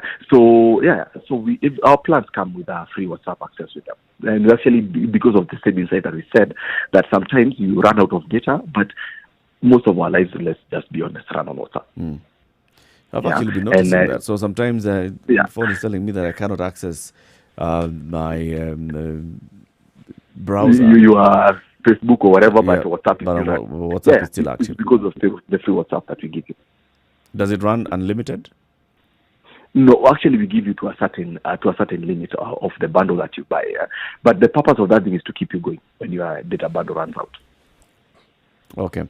I'm still a lot Yeah. interested in how soon you're going to roll out this, what you're saying, the accountability side of things, where when somebody buys data, they can see how they are consuming that data.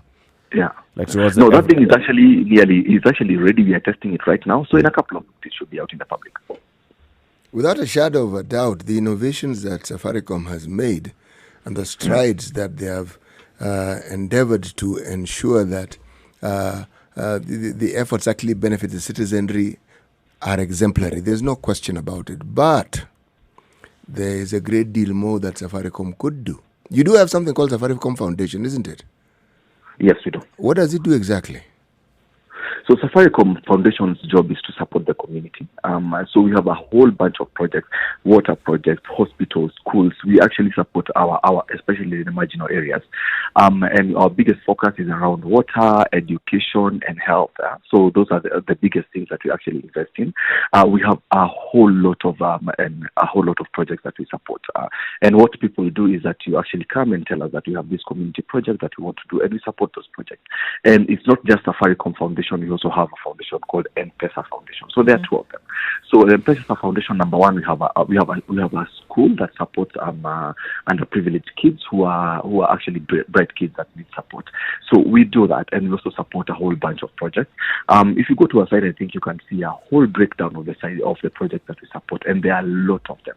The only reason that you probably will not see them out there is because when we support the community, we just do that.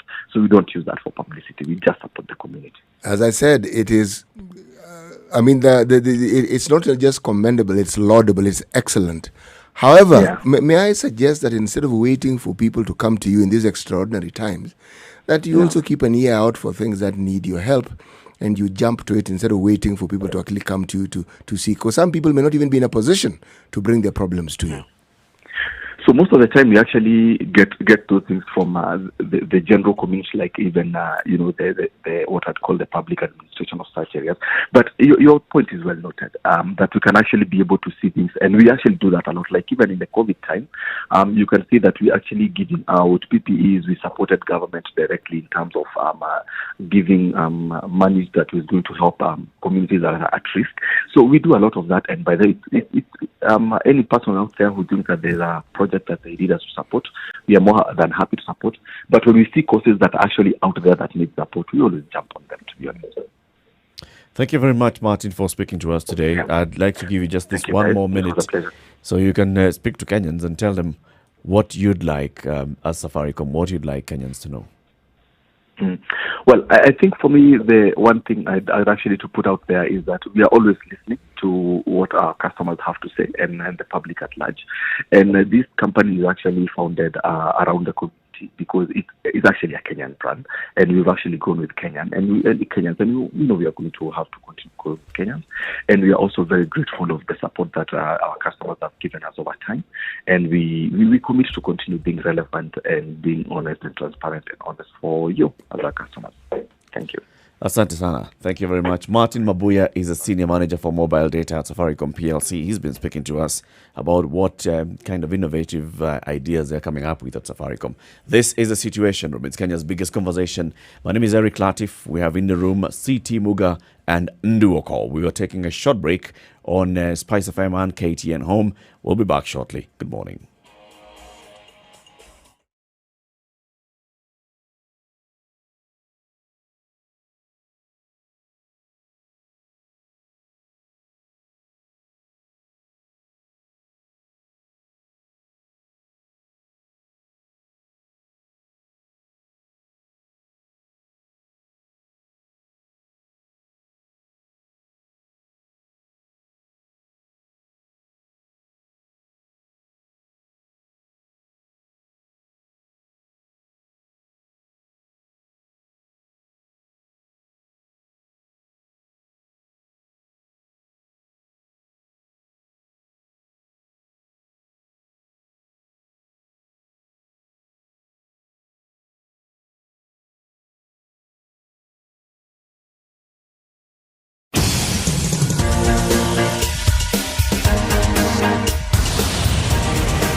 Classic soul, R&B, smooth jazz, neo soul, and nostalgic ballads. Make some noise. Yeah. You're listening to Spice FM.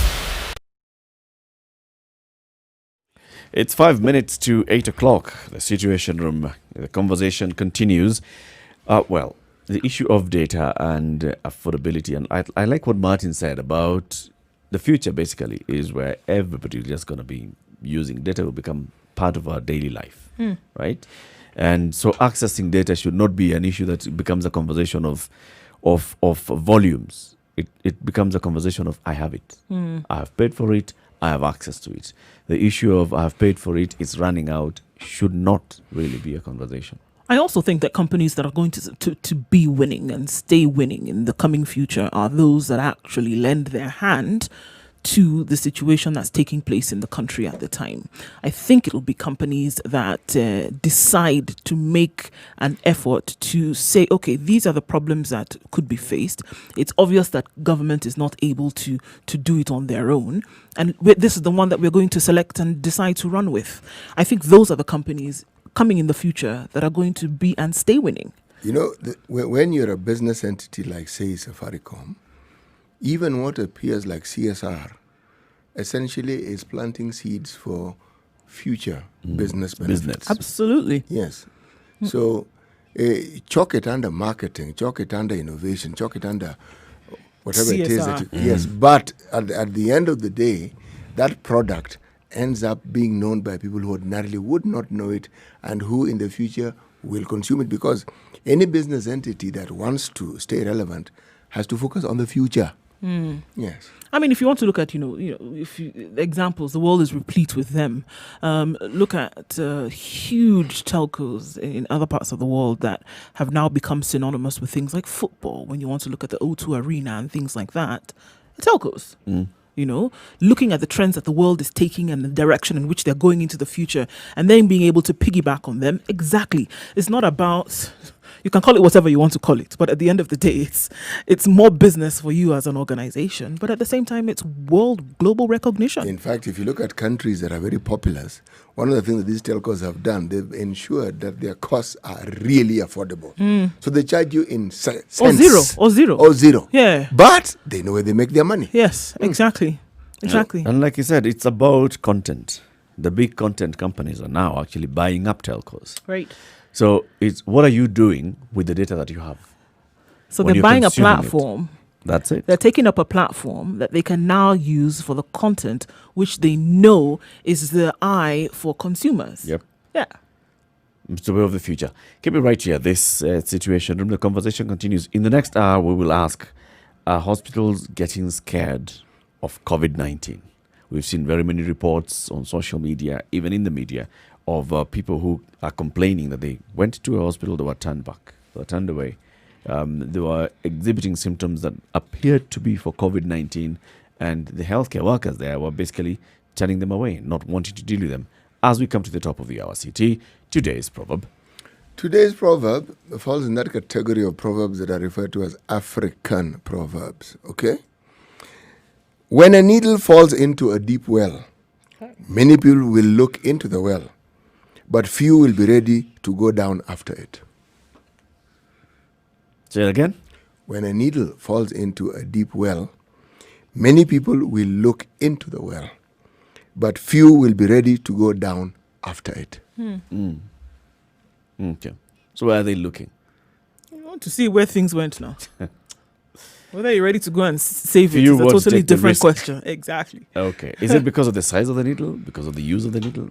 Or the danger that the well poses, It is something to marvel at, isn't it? something to while your time with and say, well, isn't this wonderful? It's But, gone. but beyond that, Can you see it? no, can you see it? No. Okay. Can you see it? No. Okay, where did it go? But beyond that, no. No. All right. The conversation continues. Good morning. This is the Situation Room. It's now 8 o'clock.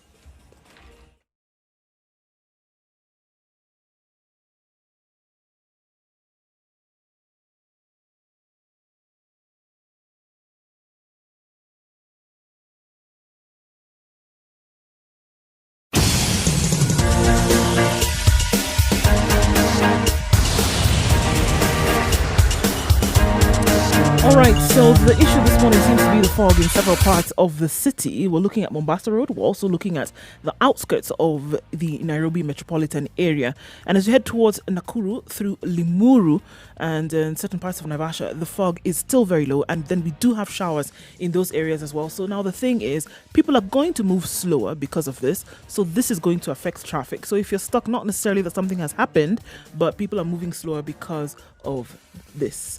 Okay. Coming into the CBD from Thika Road this morning also doesn't look too bad. We have a few issues here and there on Mombasa Road, but the eastern and southern bypasses are working very well. We don't seem to have any issues there whatsoever. We're likely to get, into traffic hour proper, and we will likely get more traffic, but we'll let you know where that is so that you can plan accordingly. Spice of MKE, also do let us know what you see so that we can warn others. On Thika Road, the service lanes, however, are being used and used well, so there's no bumper-to-bumper action there.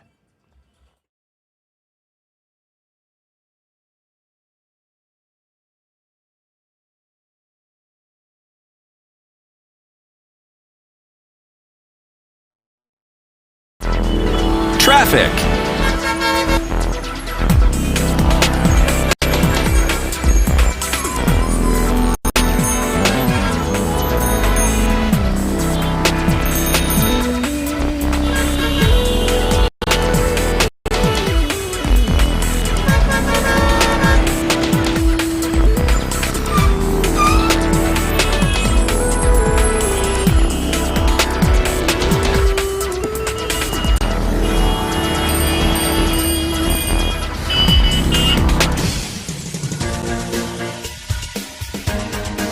This is the Situation Room, the home of hard-hitting political commentary and penetrating insights about the state of the nation. This is a talk radio experience like no other. The Situation Room, Well, thank you very a place much for for hard staying tuned truths, to the Situation debates, Room right and here on elevated Spice FM, conversations. Spice FM The broadcast Situation from Room, Nairobi to witty, Mombasa, political, Kisumu, engaging, Nakuru, deep, Eldoret, controversial. Nyeri, In the worldwide room, we on have our social CT. media of platforms Spice FM KE, Facebook, YouTube, and Twitter, as well as www.spicefm.co.ke. And right now, again, for the next 1 hour, we are also live on KTN Home. Let's talk about COVID-19 and hospitals.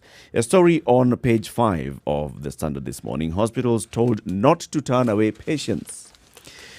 The government is directing hospitals not to turn away patients with COVID-19 symptoms. It's coming as the country recorded new cases of COVID-19.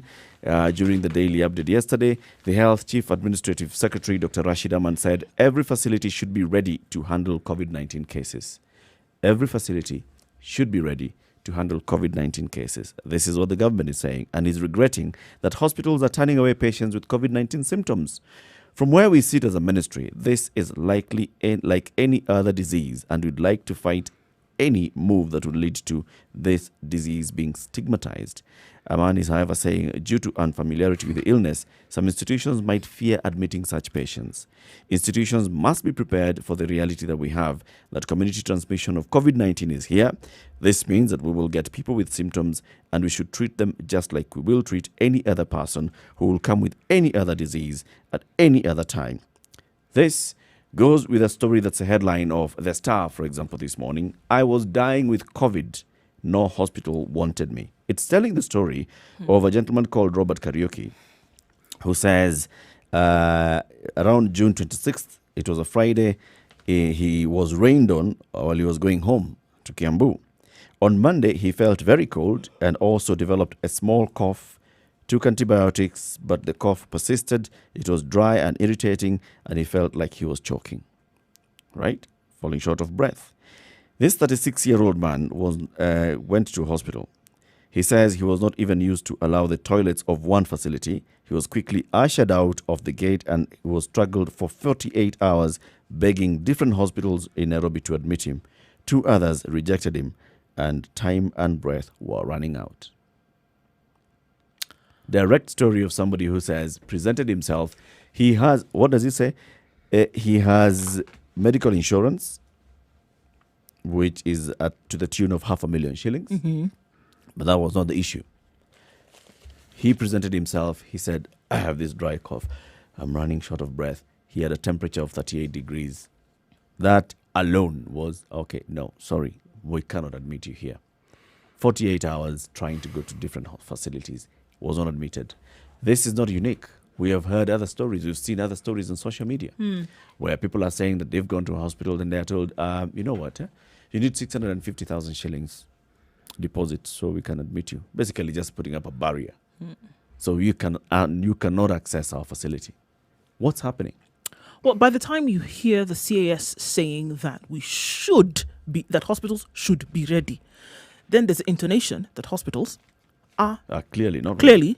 At what point were they ever ready? Exactly. They were never ready. And for it to be said that now they should actually be ready, at what point is that going to be? And unfortunately, we're already at the place whereby who needs to tell you not to turn away a patient, first of all? Secondly, by the time the CAS is then saying should accept, do you think that statement alone is not going to have some kind of mind shift amongst medical facilities and say, okay, well, you know what? The Ministry of Health has said we should take them in. So from tomorrow, we are then going to take that in. Yes. We are going to change our complete and total mindset about this and then now start to accept them. Do you really think that is going to be the case? And against the backdrop of hospitals and health facilities complaining that this same government has not provided them with adequate protective gear, has not provided them with adequate wherewithal to be able to manage these patients. And that's, I think, where the crux of the matter is. Because if you're working at a health facility and you're the first person that a patient will walk to, and they're exhibiting these symptoms, and you're not dressed in PPE. You're exposed. You're exposed. What's your first reaction as a human being? Self-preservation. Self-preservation. So we are seeing very many of these facilities, these institutions doing that. But the question also is, why are the managements of these facilities not giving PPEs to their workers? We can go and say, have they received the PPEs to begin with? If it's public hospital, we can say government. If it's private hospital, received from who? That's your job. No, Eric. No. The issue surrounding PPEs, what is in the public domain is monies that have been spent on PPEs. We've been told to have been spent. It's been documented as spent. That's what I'm saying. We have information that they have plans, to distribute these things. As to whether these things have been distributed and the manner and the quantities that have been distributed, I am in the dark. If someone has more information about this, maybe they can provide me that information. But it is not just a gray area. It's oblique, it's opaque, it is misty, it is foggy. You cannot tell what is happening in that sphere. And this is against a backdrop of a situation where, even before COVID, we had problems with our hospitals providing basic medication. It's not being available. We had a problem with some institutions, health institutions, people going on strike for the same reasons. There is no indication that these problems were resolved. And remember, health is supposed to be a devolved what? Function. Precisely. So, if these things can be cleared, if I have an understanding that these things have been done, then we know where to continue the conversation from. Right now, I can only have a conversation about the vagueness with which I'm approaching this particular subject. Yes. But then you want to ask yourself the question that this young gentleman, Robert Karaoke, as he gave his story, what if, God forbid, he had died and went around looking for a facility that would take him? It's not a matter of, because look, he was very clear. It's not a matter that he did not have the money, right? He went about, could not find a place. What if he had died? Because then later it was found that he was COVID positive, right? What if he had died from these complications? At that point, in those very early stages, when he was seeking admission and he wasn't getting any admission into facilities. Now, if he has reported this, your mind wants to go to the numbers of others who have gone through this very same situation or worse, but then did not have the possibility of going to a media house or somebody interviewing them or asking them what exactly happened.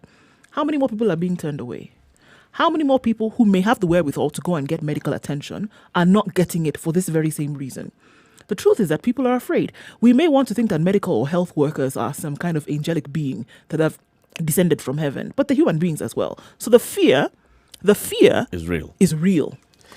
But is it justified when people go to look for health care and are not given? Let's drop in somebody who's a player in this sector. And this is the CEO of the Nairobi Hospital, Dr. Alan Pamba, our friend. Good morning, Alan. Morning, Eric. How are you? We are fine so far. Keep it that way. We can't predict the next 10 minutes, but all right. Safe to put it that way. So, Alan, you've heard what we have introduced as the topic for this hour. There are very many complaints in both public and private hospitals. We saw, for instance, the wife of the late Papa Shirandula and what she said during the funeral. It was public, it was broadcast, and we saw the reaction from your compatriots at the current hospital and what they were saying. But this story, plus very many other stories out here, are basically indicating that hospitals are scared of COVID-19. What's the true situation? Eric, you make a good point, and I think it's in this very station I'd spoken earlier, and I'd mentioned that COVID is going to test the resilience of health systems across the world. And where we are right now in Kenya, we are seeing the beginnings of what looks like a surge. We did do a lot of things right at the beginning of the pandemic to allow hospitals to prepare and be ready for this. And I think the test is now. And we are seeing an increased number of people looking for COVID testing and an increased number of people testing positive for COVID. Thankfully, not all of them need to be in hospitals. But for those who do need to be in hospitals, the question is, do we have enough facility to take care of them? Do we? Well, I can only speak for the hospital that I run. And I think we've done as much as we can. I have no knowledge that as an institution we've turned away any COVID patients because we haven't had capacity to take care of them. We have come really close to that. I'll tell you that for a fact. 2 weeks ago, I was called on a Saturday, and we were down to our last 2 beds. And it's very scary when you get there. Because you begin to worry, well, we might get to that stage where we're turning people away. Thankfully, we didn't, but we are running very close to capacity at the moment. Now, the first duty, going back to the point made earlier on, I think Oko made the point, of a hospital administrator is to keep your health workers safe. If you can't keep them safe, then you will quickly have no hospital, because the hospital is not the buildings. It's actually the people that run those facilities and the buildings. And so every administrator has to make sure that frontline health workers who will meet these patients have the PPE, the protective gear that they need. If you don't provide them that, it's only human and natural that they fear. Right. They're just as vulnerable as the rest of us to catch COVID. And so we have prioritized that in our hospital. And it's been a very difficult thing to do because, as we said in one of the previous programs, COVID is one disease whose supply chain has failed. You get a couple of monopolies running the supply of key equipment or gear that you need to take care of COVID patients, because they're in short supply globally. And so they're prohibitively expensive and sometimes not available at all. And when you tell, your receptionist at the front of the hospital or the doctors and nurses in the A&E department that, I'm sorry, you have no face shields, you have no N95 masks, you have no PPEs, but I still expect you to receive COVID patients coming to the hospital and take them to a ward bed. You can't do that. I do worry that some hospitals are in such a situation, and that's why you get dramatic situations where, patients coming in with COVID-like symptoms are not even allowed to use the toilet in the hospital and are literally probably chased away. And we do get some of those referrals, where it's done decently. We get a phone call and we're told we've got somebody, we think they have COVID. Would you mind taking them? And a couple of times we've sent ambulances out to other hospitals to receive some of those patients, or they've been brought to us. Because as long as you have the capacity and the person is happy to come into your hospital, it's hard to turn them away. So this is testing the resilience of our health system. As a private hospital, if I may ask, Dr. Pamba, how do you manage to ensure that you equip your health staff adequately to ensure that they are A, protected, and B, that you have sufficient equipment to deal with people who exhibit or people who come to the hospital with COVID complications? Is that Charles? Yes. Yes, it is. It's quite challenging, Charles. It's not easy because we have to forecast very, carefully and purchase the required PPEs and other supplies in the highest volumes that we can get. In some instances, we succeed. In others, we don't succeed so well. But so far, we've been lucky that our forecasting has generally matched the number of cases that we've been handling and the requirements for our inpatients. It takes a lot of foresight on the part of the hospital administration to be able to predict this is how many PPEs I'm going to need or N95 masks I'm going to need over this period of time. And there may be no supply in 2 months' time, so let me buy for the next 4 months or 5 months. Yeah. And be able to run my operations. It also takes a certain degree of financial muscle to be able to do that, which I appreciate not every hospital can do. Yep. So you'll get variable degrees of care or continuity of care across hospital, depending on how well they're forecast and to some extent the financial muscle that they can bring into this to buy this really expensive supply at very high prices. Alan, just looking at this now, just from what you've just said, to the general sentiments that may be out there, anybody then who does begin to notice symptoms, how then or what then would you say to people who have the fear or that they may go to hospital and then be rejected based on this, that we don't know if we have enough that could cater for everybody? Then what does the general populace do? Well, I think the first thing is listen to what the President and the Cabinet Secretary of Health are saying. Take care of yourself. This thing is real, and we are all vulnerable. Yeah.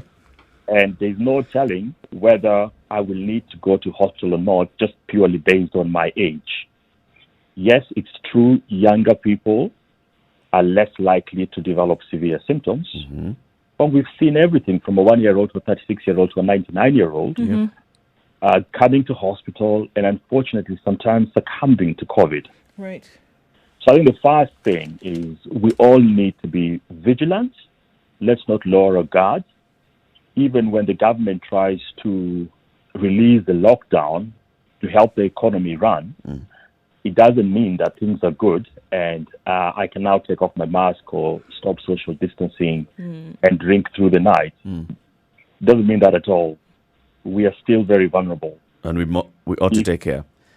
We ought to take care. There's something that you said, Alan, that when you look at hospitals, financial muscle of a hospital is critical at this particular point because you are dealing in challenging times in terms of procurement. So very many hospitals were already not doing so well before COVID. Then COVID came and numbers completely went to almost zero. And now they're trying to revive their businesses. So they really do not have that kind of cash to be able to operate and do these things. So what should they be doing?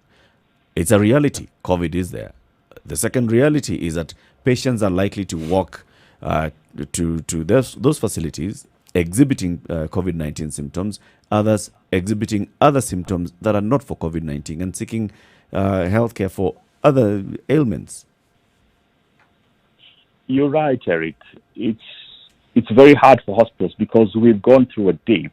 Our revenues are rock bottom, and now we've gone through a dip in terms of revenues, and now we're getting a surge in terms of COVID, and expected to procure COVID supplies in large volumes at high prices, and hold capital in that way as we hopefully see patients and then recover the investment. Not many hospitals have access to cash in that way, or credit from banks and so on. We have appealed to government to support us so that any monies owing from insurance is paid. And, you know, in some instances, we've had to take a very strong stance. And, you know, because as a hospital, we recognize if we can't access what is owed, and we don't want to get to a borrowing situation when we have debt out there, then we're going to be turning away patients who need to be saved at this point in time in history. So we've taken a hard stance, and, you know, the insurance companies have supported us and continue to support us in terms of settling any previous debt as we go through this dip. There may be a role for government to also support some hospitals even more to ensure that they are well stocked with supplies that are required to take care of COVID patients. Okay. It's not enough to tell a hospital not to turn away a patient. In a situation such as the one that we now have with COVID, Dr. Pamba, would it be unusual for the government to even assist private institutions like yours? It wouldn't. It wouldn't at all, Charles, because there are instances where we have run out of PPEs, and I have personally appealed to the offices of Mutahi Kagwe and said, look, we have a crisis. We have no PPEs. We are willing to pay for them. We've got patients coming through the door. And credit to them, you know, a truck has arrived with PPEs, not too much, but enough to tide us to, you know, when we can get the next supply. And we've been able to manage patients. And when our supplies came, we paid back whatever they had given us. I think government should take that approach. Beating COVID will require a really strong level of collaboration between hospitals, both private and public, and government. We'll continue this conversation shortly, Dr. Pamba. We're speaking to Dr. Alan Pamba. He is the Chief Executive Officer of the Nairobi Hospital. We want to talk to him about, you know, fighting COVID-19, and just picking up from that question that you've asked him, CT, about the public sector supporting the private sector, specifically on the fight against COVID. I think COVID, like Dr. Masi has said very many times before, COVID, it doesn't matter whether it's in public or private, should be government responsibility in terms of provision of PPEs, in terms of just coordinating the entire management of COVID-19. We'll ask you, Dr. Alan Pamba, your response to that as other questions also emerge. And also we'll be opening up some phone lines so that people can ask you some direct questions. At the same time, you'll tell us about this big deal that you've signed with the United Nations, where you have you are like going to be the hospital that treats UN patients for COVID-19. Just take it right here. This is the Situation Room. It's Kenya's biggest conversation, broadcasting on Spice FM and KTN Home. We'll be back shortly.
All right, take a look into Nairobi, where it's mostly cloudy at 14 degrees, highs of 23 and lows of 12 today. Nyeri is going to be mostly cloudy at 14. We'll see highs of 21 and lows of 13, with showers expected for most parts of the afternoon. Nakuru at 21 degrees, the high today, with lows of 13. We'll experience showers in the afternoon, where it's mostly cloudy. right now. In Eldoret at 13 degrees, the fog is also quite low here. Rain showers expected later with highs of 19 and lows of 12. We'll take a look then into Kisumu, where it is mostly cloudy. 21 degrees, we'll see a high of 26 and lows of 18. Kakamega with highs of 22 and lows of 15 today. We'll have rainy conditions for most parts of the morning into the afternoon. Malindi at 25 degrees is mostly cloudy. We'll see highs of 28 and lows of 24 with showers expected later. Mombasa, we will see cloudy conditions through most parts of the morning, highs of 28 and lows of 23. Kampala is mostly cloudy at 19 degrees with highs of 24 and lows of 18 as well. And in Dar es Salaam, it's patches of fog this morning at 24 degrees, likely to go through the most parts of the day with highs of 30 and lows of 21. Johannesburg at 6 degrees this morning is mostly sunny conditions to prevail for most parts of the day with highs of 19 and lows of 2. And in Lagos, 24 degrees, highs of 29 and lows of 23 with showers in the afternoon.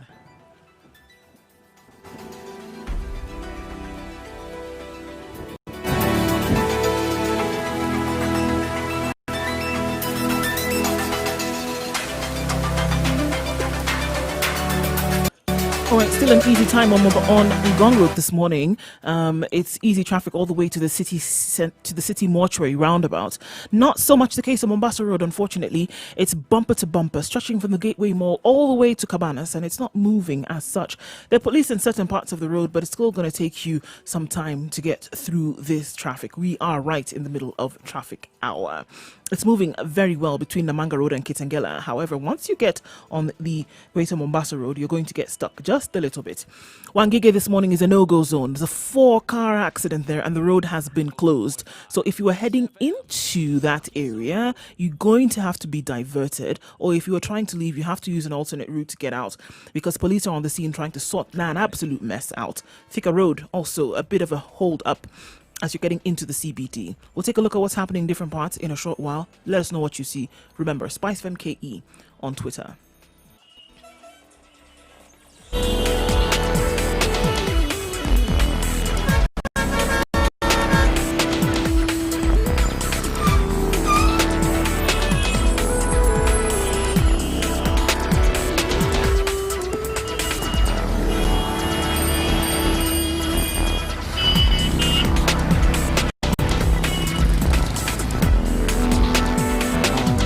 This is the Situation Room. It's Kenya's biggest conversation, broadcasting from Nairobi, Mombasa, Kisumu, Nakuru, Eldoret, Nyeri, Malindi, on KTN Home as well, and as well as www.spicefm.co.ke. We are asking ourselves the question, are hospitals scared of COVID-19? So let's take the facts as we speak to Dr. Alan Pamba, the CEO of the Nairobi Hospital. Fact is, we are at an increased level of community transmission of COVID-19. Second fact is that COVID-19 is now in almost all parts of the country, all counties of this country. The other fact is that private hospitals and public hospitals are receiving patients who are ending up testing positive for COVID-19 or even coming to hospital exhibiting symptoms of COVID-19. Fact, as we have seen the reports on media and social media, is that there are some private hospitals and public hospitals that are not able to deal with patients who are walking in with symptoms looking like COVID-19. And among the challenges that the hospitals are facing is that their staff are not really wearing PPEs because the hospitals have not provided their staff with PPEs. Dr. Alan Pamba has just told us they're operating in very tough times where the supply chain has, like he said, collapsed, the global supply chain. Access to these PPEs and other equipment is not easy. There are some people who have monopolized this trade. It's become completely expensive, getting out of reach of very many facilities and governments. So, fact of the matter is very many people are going to be turning into the nearest health facility to them, seeking treatment or seeking care. The other fact of the matter, as we know so far, is that there are very many facilities, especially the small private facilities. You know, we think about the public hospitals, and Dr. Alan Pamba has already told us there are a few that are called the big private hospitals, and there are very many that are small private hospitals operating within the communities. Those ones will not be able to access these PPEs easily, readily, and as frequently as they should. So, The question that CT had asked you, Dr. Alan Pamba, is it possible for the government to work and support the private sector in fighting COVID-19? And I want to advance it to the next point and ask you, should COVID-19 not be a direct responsibility of the government, whether it's in private or in public hospitals? Thank you, Eric, and thanks, City, for that question. COVID is a public health risk and also a risk to the economy. And to the extent that it poses a threat to the entire nation in that way, it becomes, you can classify it as a security risk. It is. And responsibility in that space falls heavily on a government in terms of giving very strong stewardship, Yep. in terms of directing resources to ensure that the situation is taken care of adequately. I think that responsibility of government is quite clear, and we can have a debate on to what extent have they embraced it.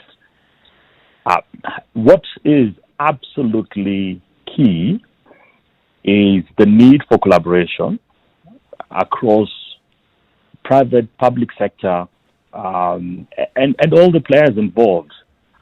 To the extent that that can be galvanized, this country has enough resources within it to take care of COVID. To the extent that that's not galvanized, that collaboration and partnership and cooperation with government stewardship, if we fail to create that collaboration, then COVID will have a big impact on this country, both in terms of human lives, but also in terms of the economy. Yep. Dr. Palmer, in addition to what you've said, we're not talking about the future. We're talking about a very present reality in terms of what is going on right now. And just as you've talked about, galvanizing support between private and public facilities, then I am sure you guys have the odd chat here and there. So you're quite aware of what's going on here. The numbers are rising. From all indications, they're going to continue to rise. If this is where we are, right now, then it looks pretty bleak for what would happen like I said, that is going to happen in the coming days and not even weeks. What then is necessary to be done now? So I think you give me more credit than I deserve, Oko. There's probably conversations going on above me that I'm not called you a aware prophet. I will guess that at the level of the president and at that level of leadership, there's a reevaluation of our situation going on right now. Because even as they released some of the lockdown measures that we had earlier on, we saw an upsurge of numbers.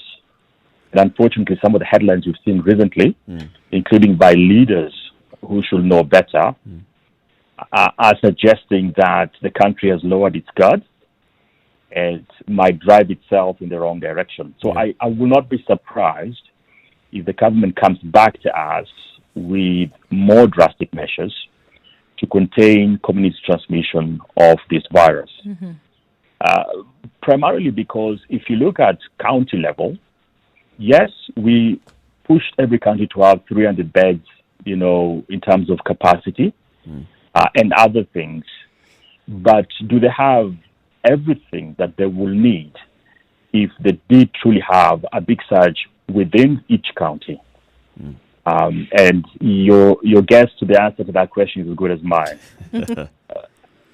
So there is a nervousness there around our capacity, and there may be need to buy more time. And the way you buy time is you lock down and you lock down hard and continue to get organized. We've seen this in South Africa. Where they've gone back into a lockdown. Yes. So the other part of this fight against COVID is the stigmatization. And right at the beginning of the fight against COVID, there was what went into the public as fear for COVID, and also the belief that COVID came as a result of somebody's irresponsibility.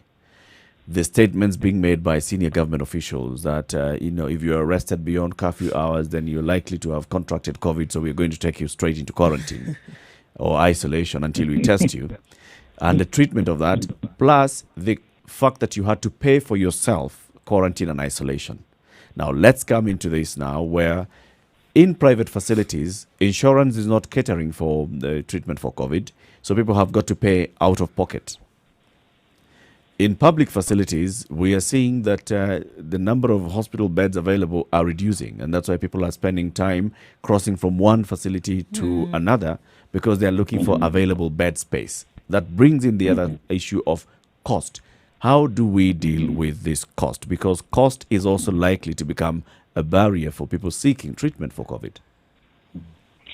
It's a big and important question, Eric. Cost is a huge barrier. It's very expensive to care for COVID. It's not your average cough and cold.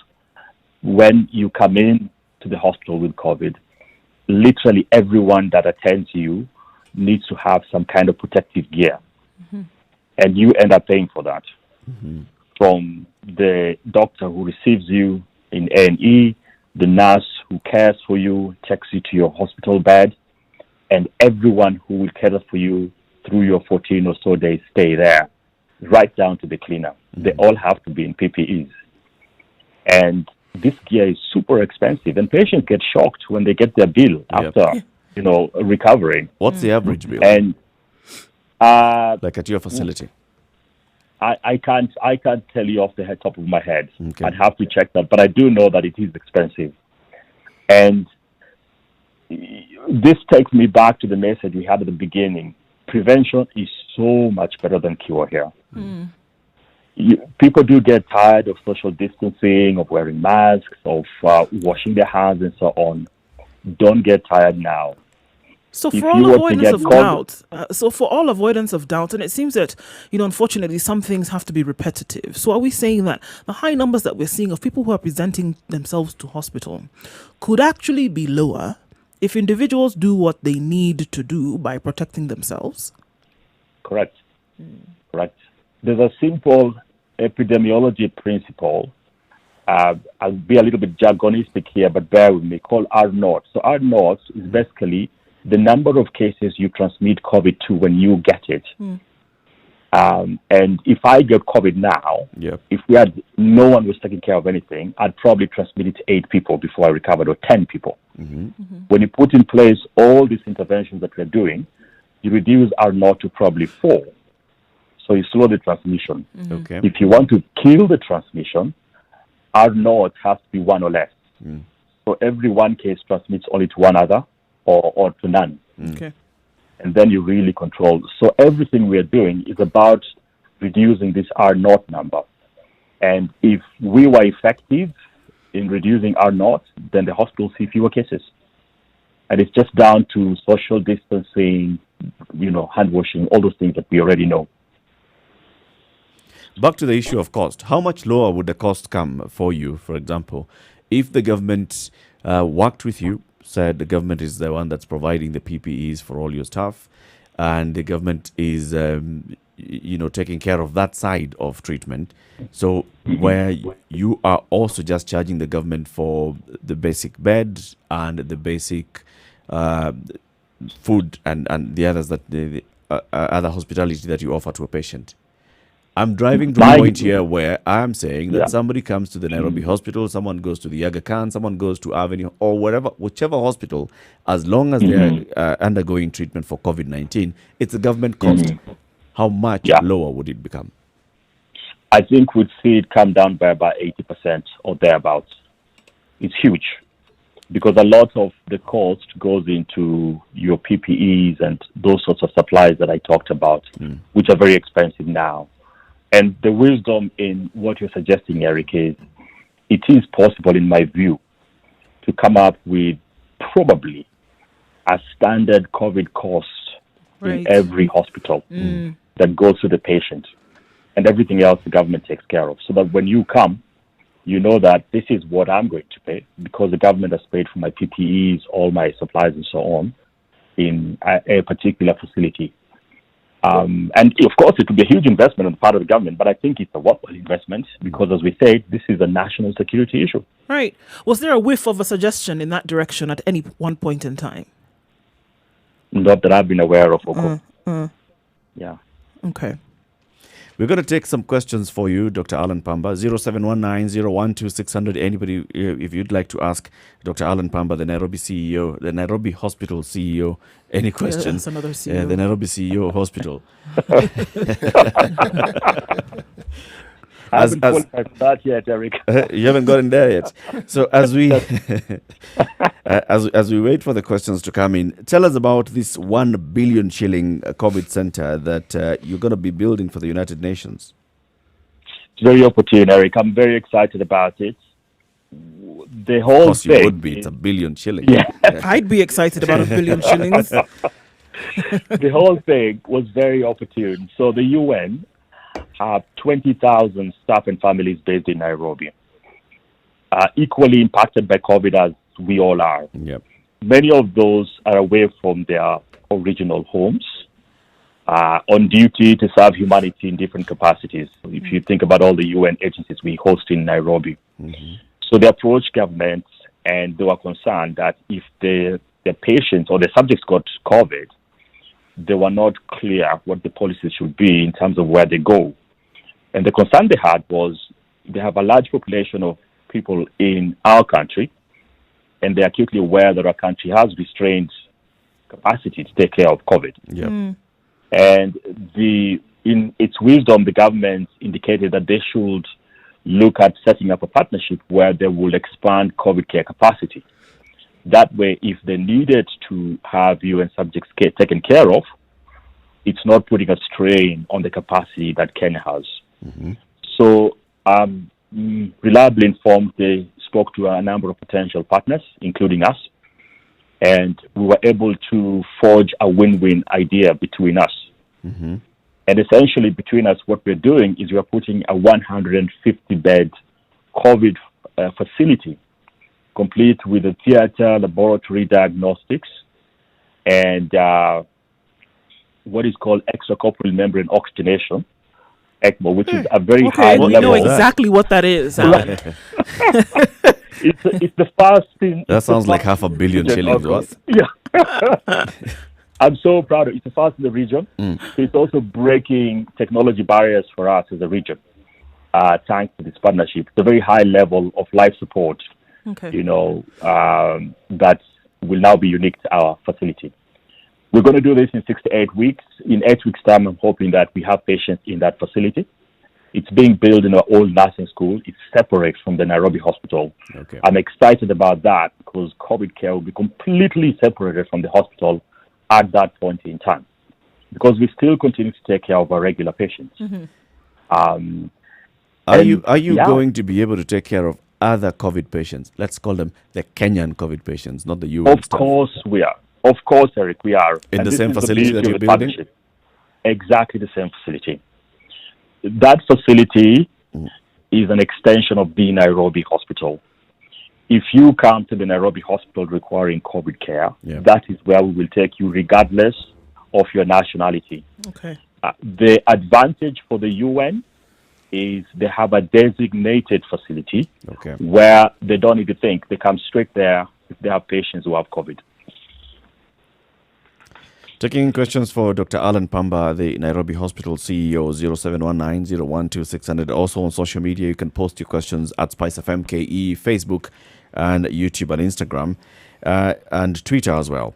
Frederick Olwet says the increase of healthcare workers getting COVID-19 is because of, one, the lack of proper training on handling a COVID patient, a lack of enough PPEs, and number three, fumigation of the machines and premises is wanting, considering there's outpatient services still on, of which there's no good planning. What do you say to that, Dr. Ari? Good point. If you remember when COVID started, I'm being presumptive here, you may not remember, but I was new in this hospital. I was new in this hospital, and I took drastic measures to put in place protocols to protect health workers. I literally shut down the hospital. We stopped visitors coming to see patients. We shut down all our outpatient clinics, 6 of them, and we regrouped. And I got our infectious prevention control experts to advise us on the right protocols to prevent, first, the health workers from contracting COVID, and second, patients than anyone else coming into the facility. These protocols are put in place, rehearsed, and honed in, and then we reopened the hospital again. Unfortunately, at that point, we created so much fear in our regular patients, no one turned up. And it took a while before they built confidence that actually it's quite safe for me to walk the corridors of Nairobi Hospital. They've thought this through, I'm going to be fine. It also took a while for our frontline health workers to develop the confidence to manage COVID patients. We established an isolation ward within the hospital, which was ring-fenced completely from everything else, literally airlocked. And you will not see it and never see it unless you have COVID.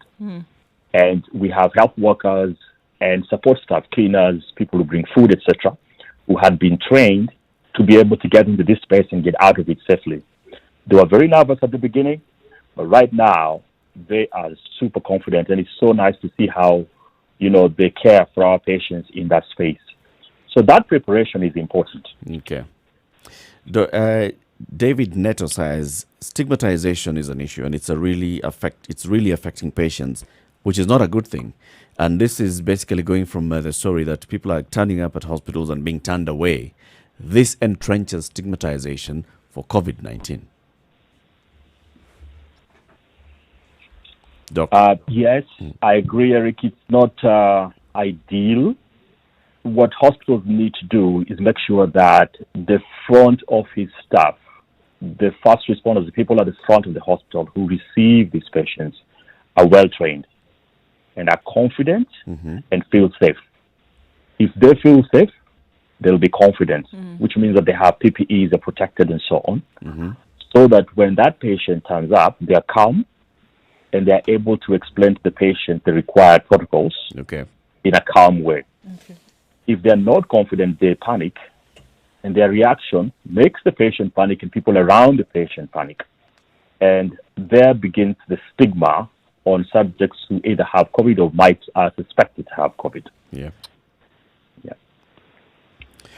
So the issue of stigma, as we basically just go on with this, do you feel that the government is doing enough to fight stigma for COVID? I think the government has had its hands full to try and prevent transmission, to try and equip hospitals, and keep the subject alive in our heads so that we don't lower our guard. And some things have gone well, others less well. The messaging around stigma might have been stronger or should have been stronger. There may be a few more things that they could do. And I think it's playing out now that we've got community transmission and more people knowing someone who has COVID or being close physically, even in terms of a neighbor in an apartment block or an estate, to someone who is getting home-based care with COVID. And so that messaging needs to be enhanced, even as they drove the home-based care approach. Let's hear this question from Cyprian, who's calling in from Oyugis. Good morning, Cyprian. Good morning to you. You have a question for Dr. Alan Pamba. Yes, I have a question for Dr. Alan. Go ahead. Yes, I'm asking if somebody is under comprehensive NHIF cover, can that be used to pay for COVID treatment in private hospitals and public hospitals? It's a good question. Now that he's saying that it is the treatment is expensive. Yes. Alan? Cyprian, my answer to you is yes. Yes.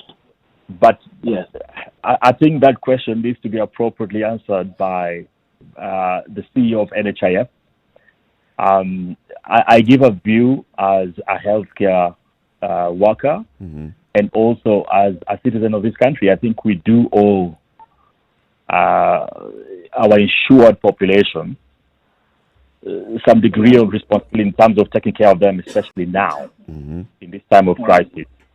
If the cover is not comprehensive in terms of the insurance comprehensively paying for COVID care, it should be very clear what percentage they'll cover up to. We are having some conversations with insurance companies, and I do understand where they're coming from. Care for COVID is hugely expensive, and could be disruptive to that entire industry. So we are having conversations to understand how we can work together for the mutual benefit of our two respective industries, but primarily for the mutual benefit of our common customers. And hopefully those conversations progress faster, and we are able to come up with... Those conversations are taking too long, Dr. Allen. 3 months ago, we asked you this question. You said there are conversations. I hear you. Yeah. Insurance companies buying time. What is it? Are they stalling? Hoping that COVID will disappear and then they don't have to have this conversation. Yeah. That's it could be. Yeah. Because it's here. It's not doesn't seem to be going anywhere anytime quick. This situation that we're in, Dr. Pamba, can be equated to a state of war. So it's all hands on deck. Private entities that are known to focus on profit cannot focus on the same profits they've been making, because these profits are made off the back of the citizens of this country. Now, if they all die, there will be no profit to make. Correct. So it is in their interest to ensure that they play their part constructively in ensuring that the citizenry continue being well. Correct. Tell them we said that. Tell them City Muga. And the situation room says that.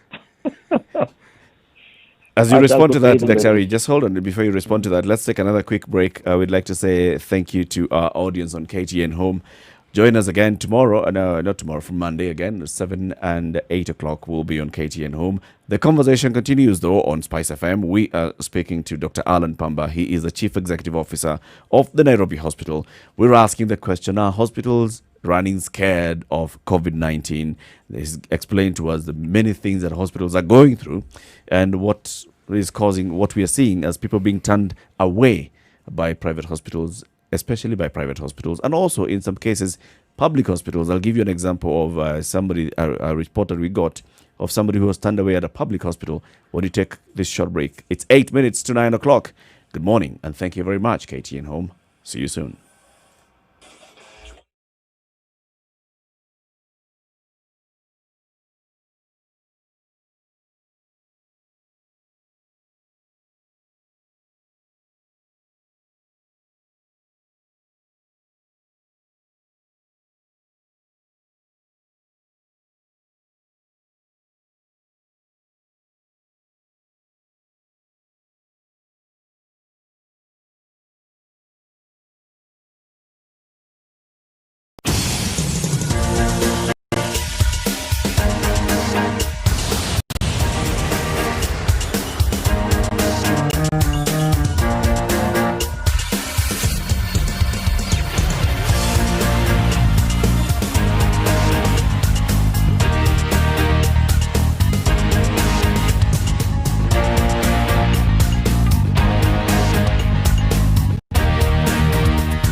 Classic soul, R&B, smooth jazz, neo soul, and nostalgic ballads. Make some noise. Yeah! You're listening to Spice FM.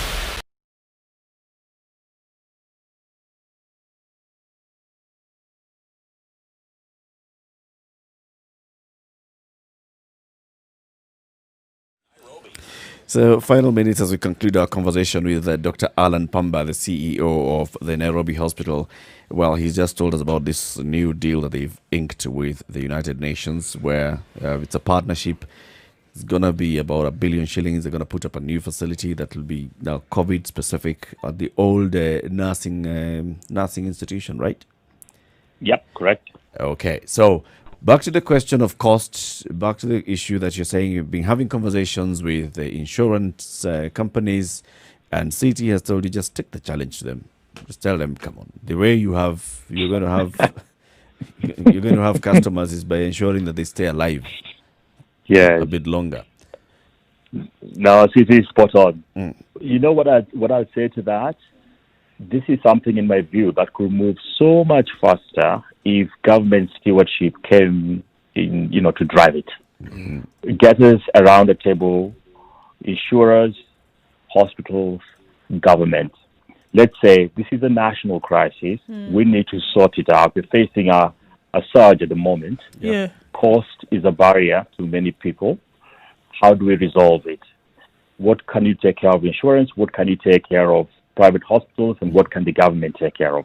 Back to what you suggested earlier on, that there's a certain degree of responsibility for the government across all hospitals, public or private.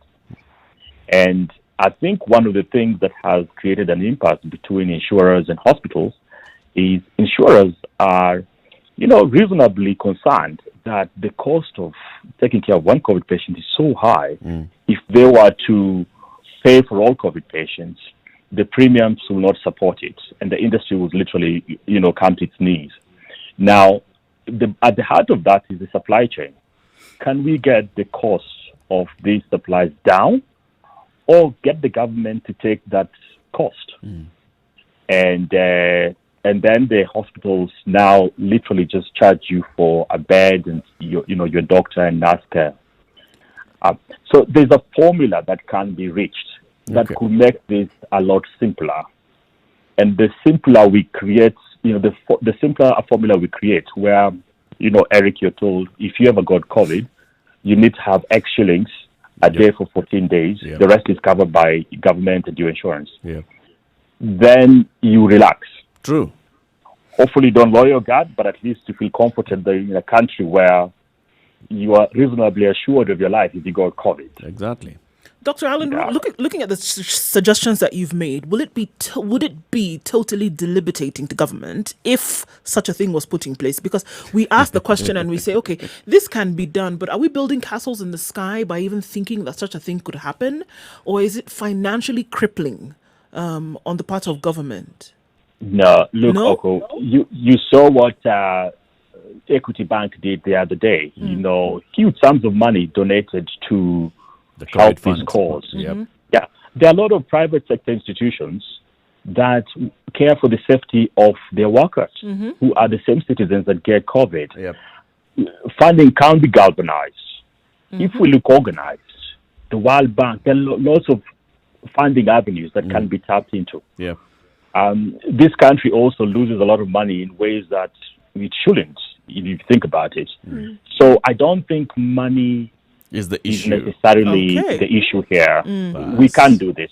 It seems to be a scapegoat, though, in very, very many cases, that because we don't have the money, therefore we cannot do this, we cannot provide. So the conversation then should be shifted away from this money, yes, and gone back to, it's a basic responsibility. It's a basic responsibility of government then in this case. I think government can galvanize and drive and steward to a holistic solution that covers, as you suggested, public and private. Dr. Alan Pamba, thank you very much for speaking to us this morning once again. Soon, when this COVID thing is over, or at least we have better ways of dealing with it, you'll be sitting on the hot seat here so we can have this conversation face to face. It will be a pleasure, guys. Thank you so much. Thank you. Thank you very much, Dr. Thank Pamba. you so much. Before we let you go, just listen to today's proverb by C.T. Muga. When a needle falls into a deep well, many people will look into the well, but few will be ready to go down after it. Can you make head or tail of that? He's gone. That's pretty deep. It is. So is the well. So are you talking about the well or the proverb? You see, what the UN has done is going after the needle. Instead of talking about limited facilities for COVID, they are building one. Yeah. What was stopping other institutions or the government from looking into this? Forget the existing, or how quickly they will be filled up. Build others. The rest are looking down the well. Nice one. Alan, thank you very much for speaking to us. Have a good day. And you. Bye for now. Thanks. Asante sana. Good morning. The conversation continues. It's now 9 o'clock.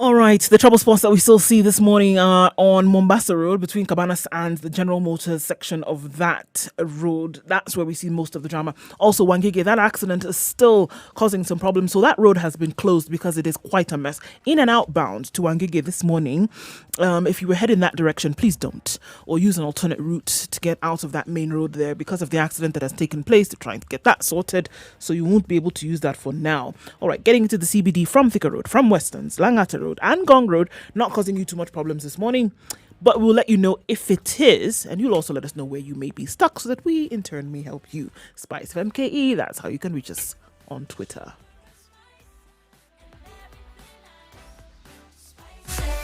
Spice up your life.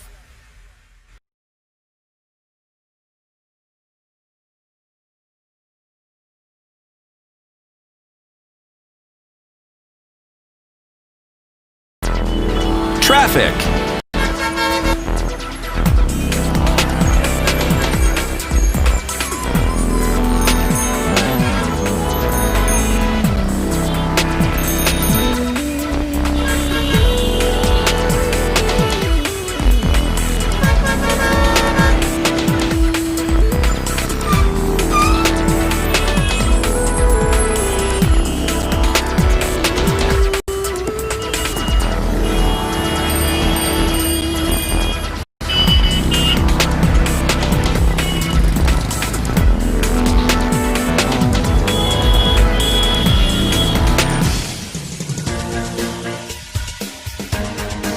This is the Situation Asante Room. sana mpenzi msikilizaji.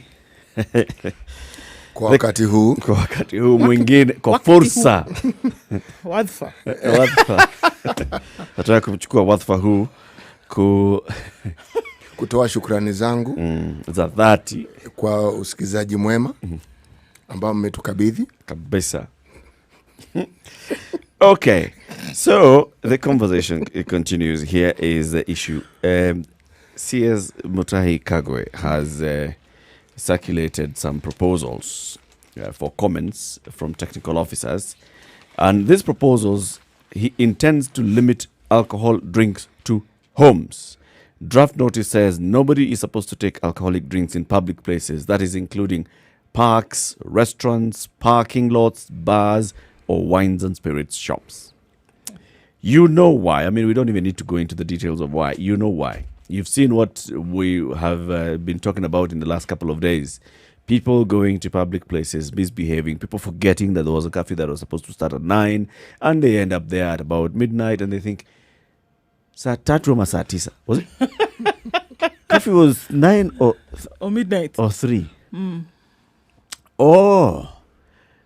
Aya basi. This decision is Situanze kesho. it's not really easy to understand. Let's have another drink as we make this As we decision. make this decision. Tuanze kesho. Sasa leo imepita. Yes. Officer, wewe enda. Rudi kesho. Rudi kesho.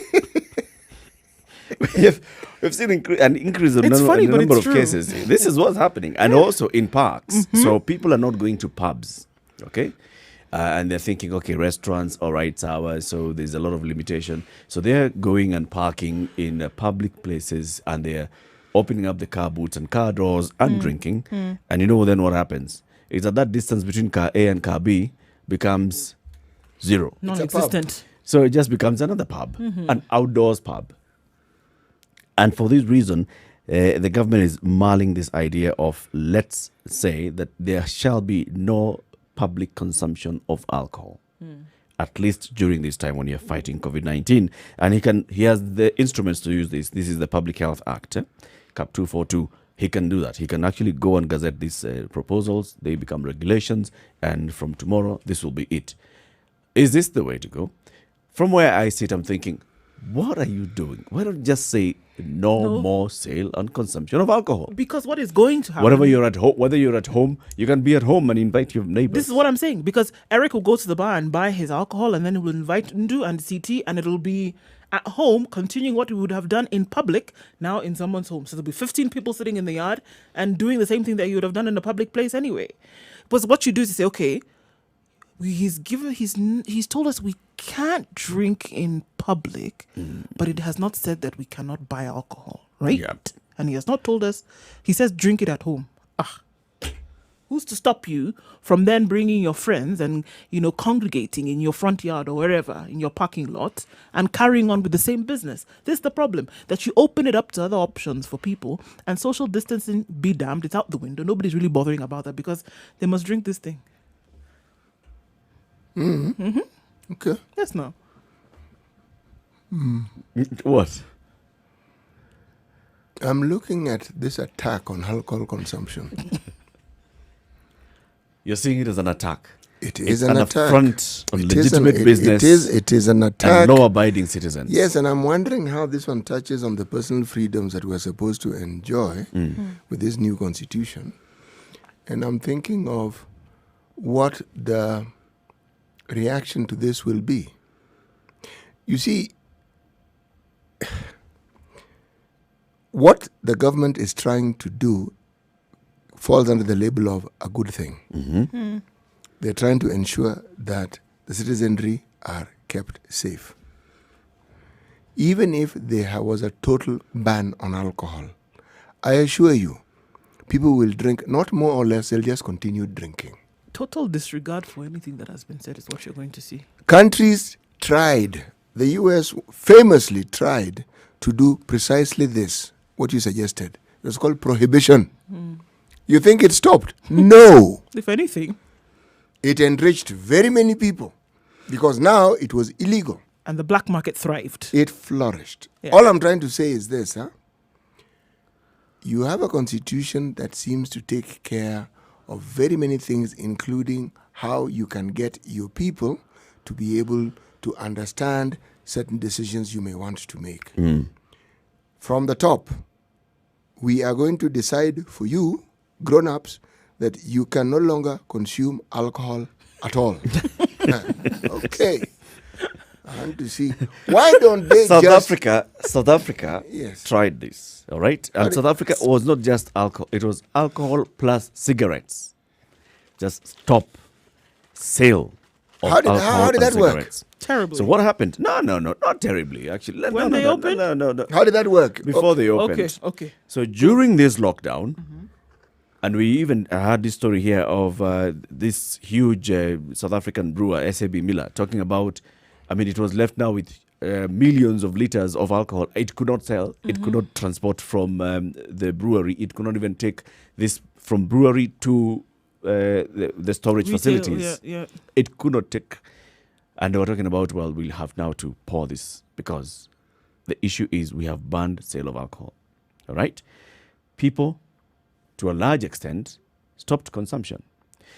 Adi? It was being the main target for this was everybody in the social spectrum. The main target was the bottom of the pyramid, where alcohol consumption is very high. Okay? It was very clear that if you went and said, people who live in Soweto, you're not going to consume alcohol, or people who live here, or this kind of alcohol is not going to be sold, but you can afford to buy some teenagers, who are the whiskey teenagers, if you can afford to buy, it's okay, you can buy and consume, it was going to bring in issues. And that's why the government decided ban everything. So to a large extent, people, the alcohol consumption reduced until they, of course, emerged those backdoor breweries and distilleries where people were now making their own moonshine using whatever they could find. They were using, what is this thing? What's this fruit? There are many fruits. The one that's Pineapple. Which one specifically? Pineapple specifically was very, very popular. Okay. Right? In Many fruits. doing this. And that's why when the government started releasing the restrictions on this, they said that one of the things they said, okay, you can go and buy alcohol now, but you shall consume it only at home. And we saw video clips of people dancing on queues as we're waiting to go and Kilometers of queues finally in now we can buy Johannesburg. alcohol. Yeah. Because of that behavior of what happened afterwards, the government has gone back to, let's go back to banning alcohol consumption in total. Because they saw a surge. They saw a surge in number of COVID-19 cases. Which they're still dealing with right now. They're dealing with right now. They saw a surge and they were attributing it directly to alcohol consumption, social gatherings, even the number of accidents on the roads came back. And the government was like, no, let's go back to banning, which is why I'm saying, if you completely said no sale of alcohol in Kenya, no sale of alcohol in Kenya, are you not going to be able to be addressing all these issues that we're talking Eric, about? consider for a single second that the people you are asking to enforce this themselves are not that willing to comply. You really think? They are consumers as well. Of course they are Hey, consumers. Everyone in this country, every cadre, every form of work setup, people are consumers. But by and large, are people not going to adhere to this? Eric, You see, look, how many breweries, formal breweries do we have in Kenya? many, Right? Formal. Formal. many, And they are known. And their Many. location is known. many. For as long as you can enforce at that point and tell Kenya breweries, no more distribution of your alcohol, right? Tell Keroche, no distribution of your alcohol. Tell the others, the IDKs Wow. and the others and Quals, no distribution of your alcohol. You've already dealt with it.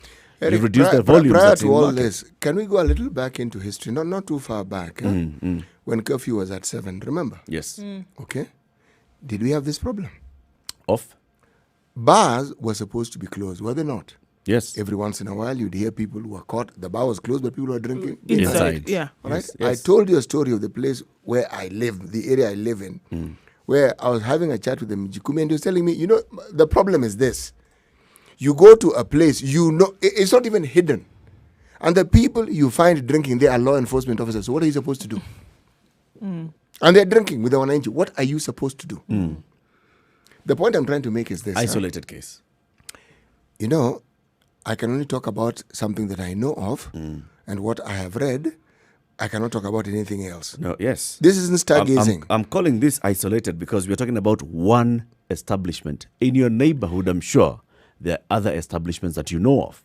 And those other establishments, you do not know the stories of. No, I don't. I even know of some, not only have they shut down, but they've even barricaded the doors and everything. Yes. I know this. But the point I'm trying to make is this. Prohibition has been tried before. It was a huge experiment over a long period of time. And the consequences were disastrous. Why is it that the government wants to take a shortcut? Is the alcohol the problem? Is the prohibition the problem? Are the people the problem? Is the government effort and the manner in which they are carrying out this supposedly safety measures the problem? What is the problem? The problem is All of them combined. It's all combined. But if you want to look at stopping the spread of COVID-19, the problem is the manner in which people behave then when they're around alcohol. So it's unlikely that, unless you're going to then have a drink by yourself. But it has been seen, the behavior is that you'll have a drink in the company of others. And what they're trying to do is stop these crowds from forming so that they can then curb the spread of the disease. That's the problem. It's not the sale of alcohol per se. It's the manner in which people conduct themselves when they're around alcohol. And that's what they're trying to stop The here. effects of alcohol. Pombe si mbaya. The effects of alcohol are known. Dhambi ya pombe ndio mbaya. Primarily, alcohol is a disinhibitor. If it's sitting on the shelf, it doesn't do anything. Even when you It's consume it, it's like COVID. COVID is not moving. It is you who is moving it. This alcohol, if it's in the bottle on the shelf, it's okay. Once you ingest it. If it's at the brewery, it's even better. It's the MOU that you and the alcohol arrive at when it's already inside your system. That is where now the problem arises. Because then we begin to understand what the MOU was. Then you bump like molecules with other individuals and Yes, they're also yes, behaving in the same manner. There's a point I'm trying to make here. The government effort, I do not want to belittle it, neither do I want to say that it isn't well considered. I'm simply trying to say that it doesn't help very much when you give this top-down directives without due consideration to the fact that the so-called public would perhaps prefer to have a little conversation about it first. When you have a conversation, I'm sure many people will say, ban it. But let them say it. Then you can say, the public does not want this thing to continue. But if it is you who decides, what you're doing is you're fomenting resistance. Okay. So this thing is out here. It's receiving comments. Is that good enough? No, not quite. Let it receive comment for a little while more. Okay? When we the government first instituted a curfew, There's a little mumbling, grumbling here and there, but curfew was curfew. Done, isn't Yeah. it? Yeah. When we shut down all public eateries and so forth, a little mumbling, grumbling, done. Done. Okay? Yes. But you know what? There had been no pronouncement that there will be no consumption of alcohol. There was nothing. It was So left grey. you want public participation on this one, but you want Correct. the others, the government to do, government No, not no. to have a public There's a participation point I'm whether we trying should to have make. There's a curfew. point I'm trying to make here. The issue of alcohol to those who consume it is not just a matter of something that people consume. It verges on religion. People who consume alcohol take their consumption of alcohol very seriously. This is the point I am actually trying to make. Yes. There may be even a minority. Thereby endangering themselves, especially in these COVID-19 times, and others. And I'm arguing. Why are we having a conversation with them? Oh dear. You belong to that school of thought They're a danger. which actually believes that just because someone consumes alcohol, they should not be spoken to No, about no, these things no, they no. consume. Look, if we did not have a conversation about the cessation of movement, we did not have a conversation about curfew, why are we having a conversation about alcohol? For the simple reason that that particular law that was applied then, that one, okay, left this one untouched. Had they applied it then Perhaps we would have this been discussion wouldn't even have arisen. Because it would have been one fell swoop. So it's a little Everybody- too late. That's what you're No, saying. it's not a little too late. Because you've let it roam around and to acquire some legs and to acquire some freedom, you then need to understand this freedom is required even as you make a decision. That's what I'm saying. 16 minutes after 9, let's take a look at the weather and then we'll come back to this conversation. We now ask you to join the conversation as well. 0719 CS Mutahi Gagwe intends to limit alcoholic drinks to homes. What's your opinion on this? Do you support this move? Indu and I are saying, fuck home. Just stop the sale of alcohol altogether. Just like that. No sale of alcohol altogether. What's your opinion? 0719 012 600.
The sun's peeking out through the clouds in Nairobi today. Mostly cloudy conditions still for most parts of the morning. 16 degrees, we'll see highs of 23 and lows of 12.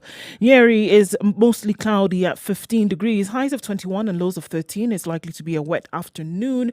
Showers expected in Nakuru this afternoon with highs of 22 and lows of 13. It's a foggy day in Eldoret and it'll turn into rain later with highs of 19 and lows of 12. 25 degrees, a high and lows of 18 in Kisumu today and mostly cloudy conditions.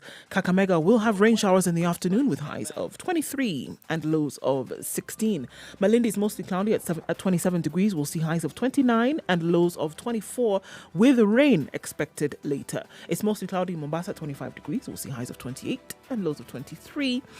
19 degrees and mostly cloudy in Kampala, highs of 24 and lows of 18. Dar es Salaam is mostly sunny at 25 degrees, highs of 30 and lows of 21. 7 degrees and mostly cloudy in Johannesburg, highs of 19 and lows of 2.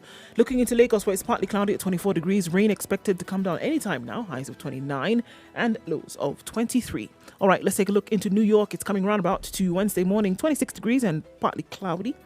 Highs of 32 and lows of 25. London will be mostly sunny today with 16 degrees currently, highs of 24 and lows of 14. And finally for today in Paris, it's mostly sunny at 16 degrees. We'll see highs of 27 and lows of 14.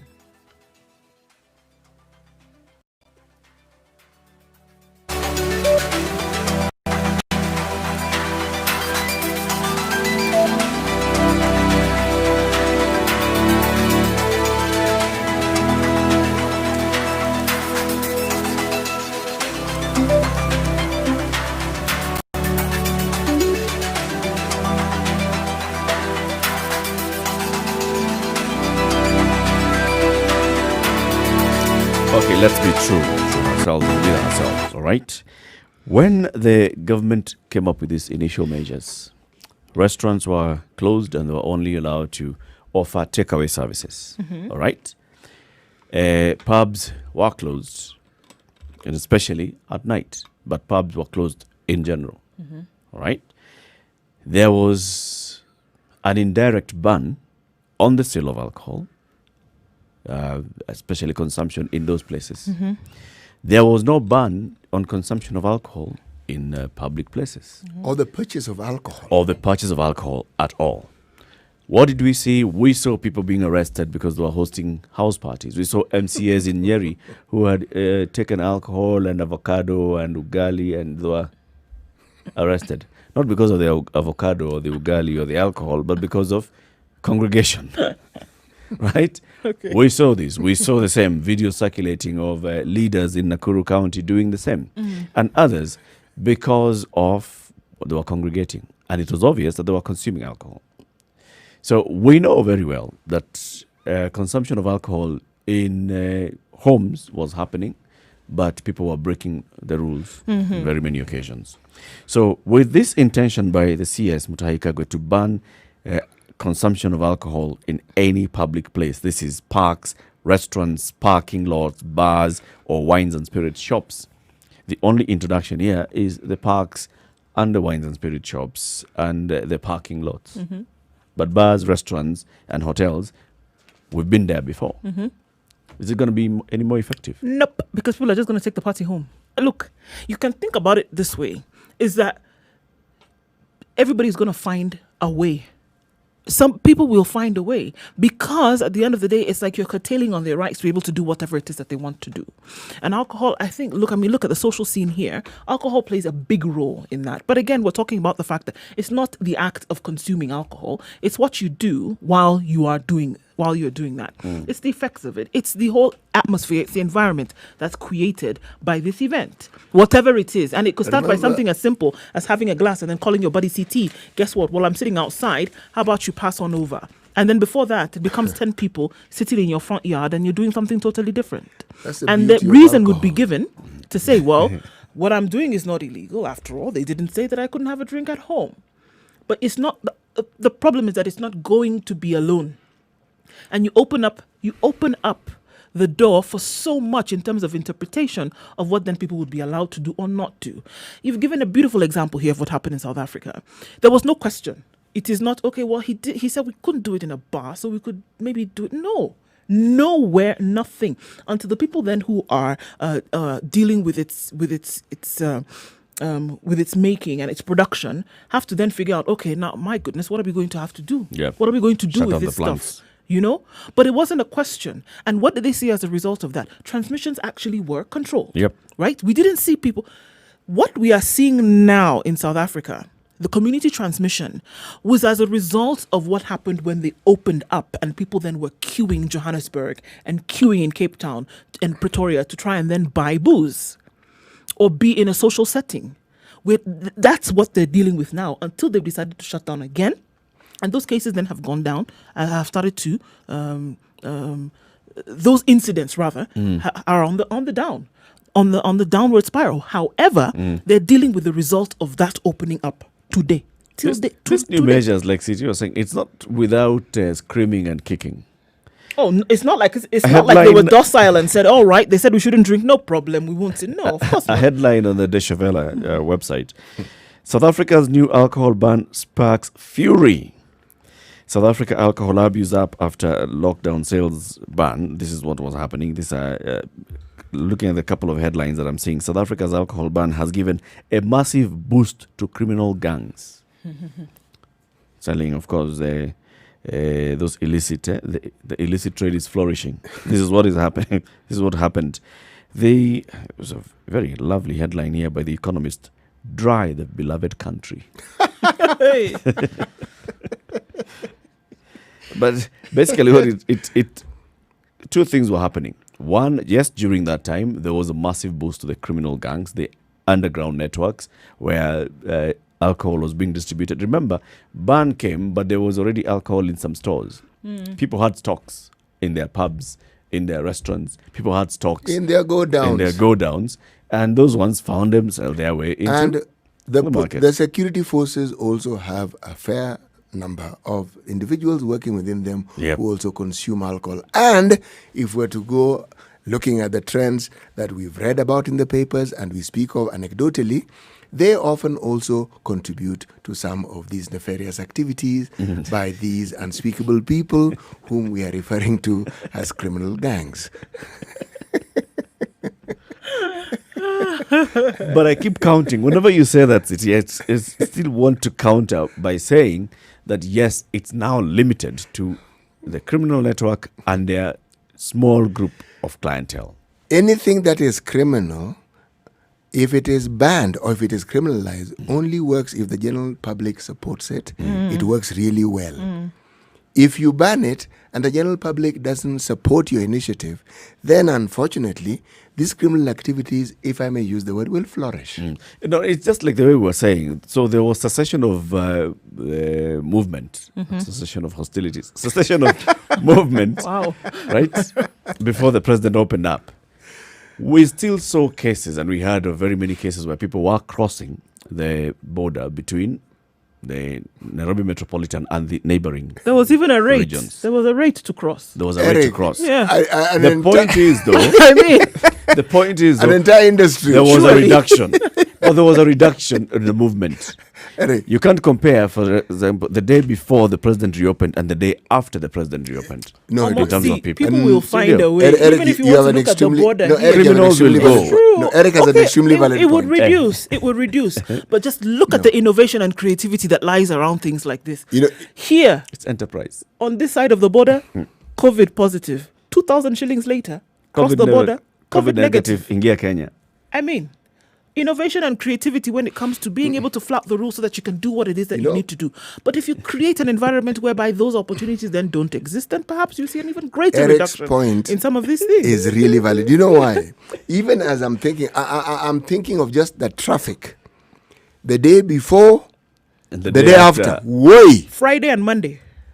No, Friday and Saturday. You don't even go to Monday. It was crazy.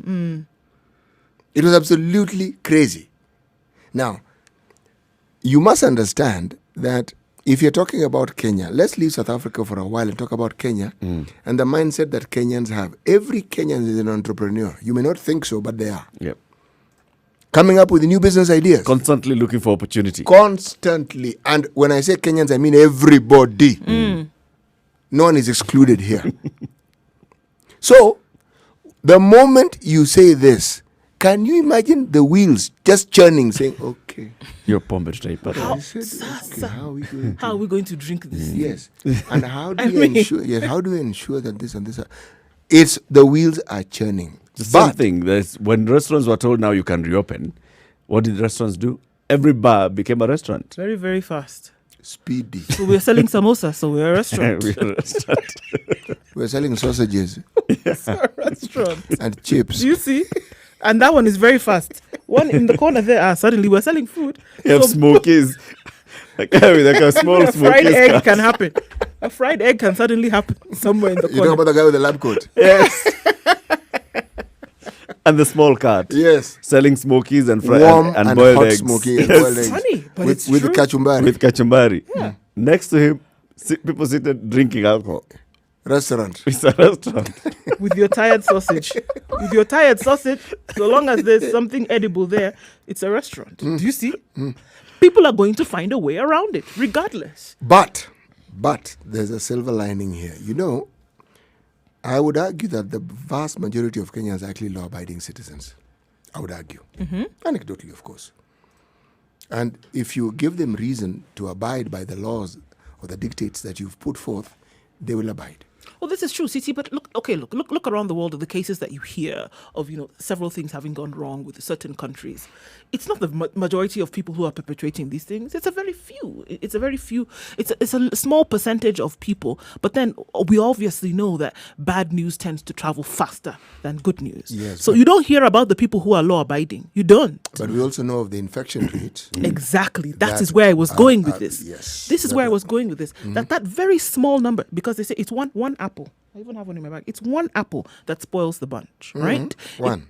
Yes, one. It just needs, in a basket of apples, you just need one to be spoiled. So if I don't have an apple, I don't have a problem. Come on, go, Joe. Even if you have a potato, same thing, right? But the problem is that we could look at it and say, well, okay, most are law-abiding citizens, and we can kind of almost ignore the small percentage that are not. But unfortunately, with something like COVID, you can't.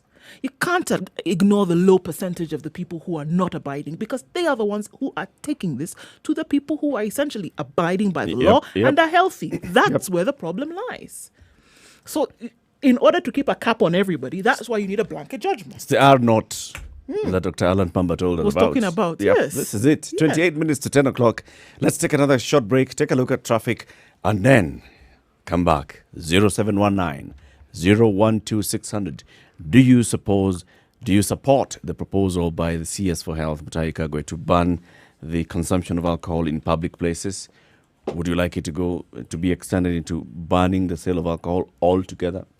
Or do you say, no, let people be. We are going to people are going to behave themselves anyway. Or we're going to live with this virus anyway. Let us know what you think. 0719 012 600. Also, post your comments on Facebook, Twitter, Instagram, and YouTube as well. Good morning.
All right, still some trouble spots this morning, guys, on Mombasa Road and a little bit on Thika Road here and there. Don't forget, Wangige is a no-go zone for now because that accident, for some reason, was really terrible. So they're still trying to work on getting it out of there. So approach, or not, actually don't approach, that's what we're saying, at this point. Use an alternate route if you can find one, or stay away from Wangige for now until that is sorted out. Industrial area, a little bit of a clog up there. Lunga Road is finally open and things seem to be flowing along quite smoothly. So traffic is about to dissipate now. It'll look much better for the next couple of hours before it clogs up again in the evening. So enjoy it. Spice of MKE. That's how you can get in touch just in case something happens that we should know about.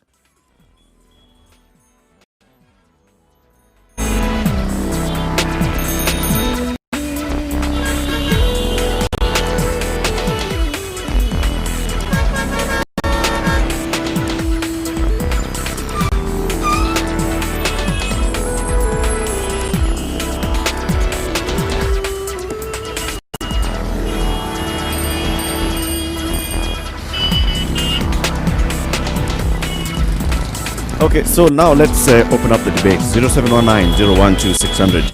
That's 0719-012-600. Do you support Health CS Mutahi Kagwe's proposal to prohibit the consumption of alcohol in public places? Let's just go to Twitter first and see.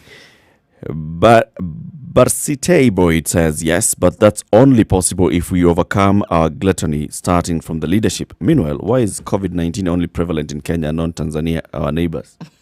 Because we don't talk about it. It's a problem. Hey, Sir Charles, Kenya will soon outpace South Africa and Russia in alcohol intake. I support the draconian measure this time. Brian Owatanga says, it will not be easy to enforce, judging by the recent cases of people locking themselves inside bars. So, yeah, you will prohibit consumption in public places, but they'll be inside the bar. It should be a private place. Mm-hmm. It will be a home. Exactly. It's just going to take it somewhere else. They'll convert the bar into a home. And so what you were trying to avoid will just be worse. Here we are talking about things we consider to be innovations. Rest assured, something that the general public believe they would like to be involved in, like the consumption of alcohol, it will always be an issue.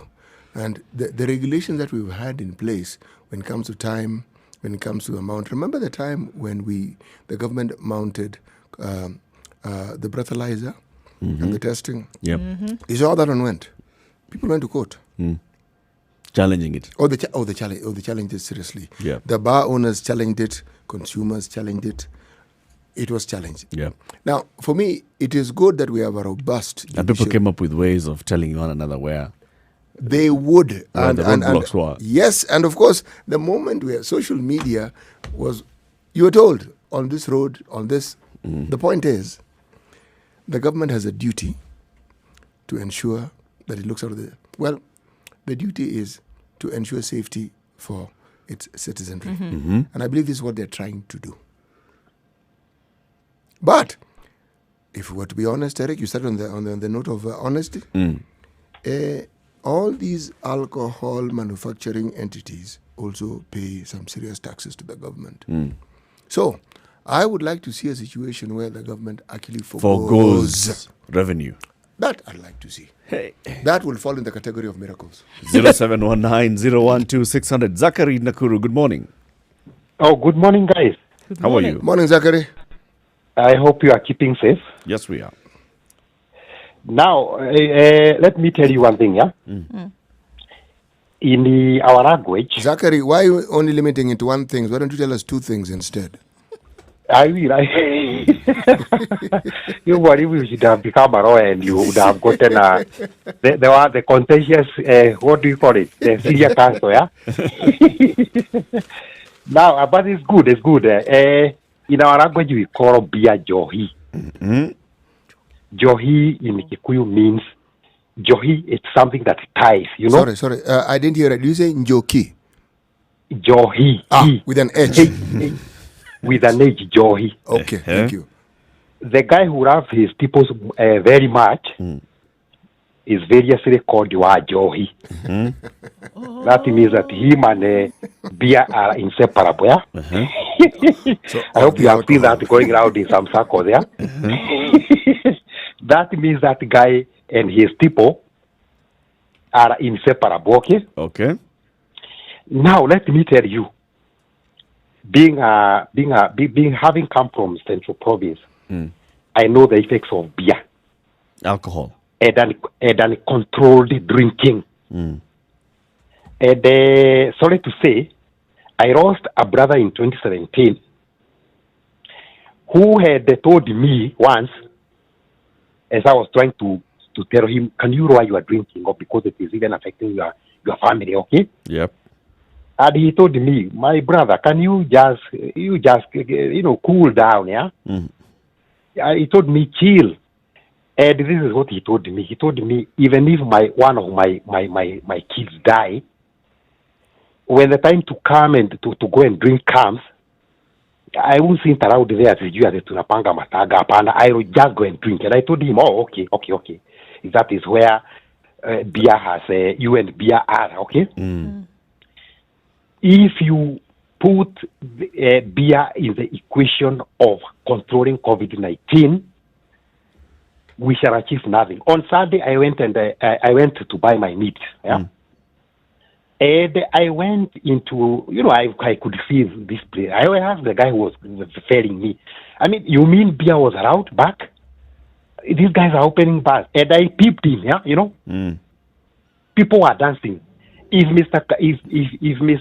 Kagwe is to control COVID-related, beer-related infections, that is COVID, yeah?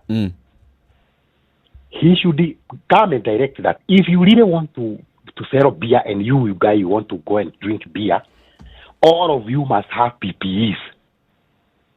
Okay? So that you think that is better than banning drinking of alcohol in public places? That would be the alternative. If there are some people maybe they have been told if you don't drink beer, you may die. Okay. Let that guy be told if you are going to take it, then you must have beer, PPEs. Have PPEs. The guy who is selling you beer must have PPEs. Otherwise, we are crossing. We are only being crossing the selling places. Yeah. All closing the breweries must be ordered. You are not going to transport beer in. You are not. You are not disputing, yeah? Yeah. Zachary. Except for that person who has been told, if you don't die doing today, you may die in the next 2 hours, okay? Thank you, Zachary. Let's hear from Kibet, who's calling in from Nandi. Kibet, good morning. Good morning, Eric. How are you, Kibet? I'm fine, thank you. And how are you? Salama kabisa. Do you support this move by the CS? Yes, I support. But I see it may be impossible in Kenya to be implemented. Why so? You know how Kenyans behave. Again, the addicts, there are some people who cannot stay without taking alcohol. So there will be chances of people being taken to hospital to be treated. Must they take the alcohol in a bar, in a restaurant, in a parking lot? These people who take alcohol, they really enjoy the company, yeah?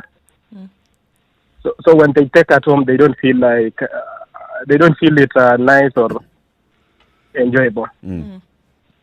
Yeah. So that's my opinion. Okay, Kibet. It's my first time calling, huh? Karibu sana. Karibu sana, Kibet. I'm always a silent follower. Asante sana. But today I managed to, my call managed to come through. Asante. So thank you guys. I really enjoyed the show. Asante sana, Kibet. Have a good one in Nandi. Good day too. 0719-012-600. That's 0719-012-600. CS Mutahi Kagwe has circulated some proposals in which he wants to come and start banning consumption of alcoholic drinks in public places. This includes parks, restaurants, parking lots, bars, or wines and spirit shops. Do you support that move? What do you have to say about this? Alan in Nairobi, good morning. Good morning, old chap. How you doing, old chap? I'm all right. Listen, these guys are using a blunt object to treat a malady. Because there's no correlation, direct correlation between bars or drinking and the spread of the disease. what the problem is crowding. So if you crowd and gatherings, so if he wants to control crowds and gatherings, why don't you go for malls and Gikomba and toy market? And if what you want to do is there's no correlation. You know, the problem with the way this thing is being handled is nobody's thinking about economic impact. You kill alcohol and you've done supply chains and livelihoods. But if you're serious about controlling crowds, close malls, close restaurants, and close everything. I mean, the Swedes do not close bars. There's no direct. I mean, you keep talking about South Africa, giving the South African example. Yep. Yeah. But just one in an arsenal of interventions. In this place, if you want to control crowds in Nairobi, go for malls, go for matatus. And leave bars open. Then we'll take it seriously. Alan, the suggestion is actually interesting to listen to, but how do you actualize it? No. Why are they? You know, these guys are just killjoys. What? They're just killjoys because if they were serious Alan, about you sound pained. we seem to now understand the problem. Alan. So the thing is, because if they wanted to control crowds, start with Gikomba and start with malls. Okay, Alan, let's hear from Matthew in Nakuru. Matthew, good morning. Good morning. How are you? And we understand this is a killjoy move. Yes. Really, it's not. Because you see, at the end of it all, when the first lockdown was instigated, hao watu wenye wanasema ni walevi sana, they survived for 2 months bila kukunywa hiyo pombe. You would think. Not alcoholic.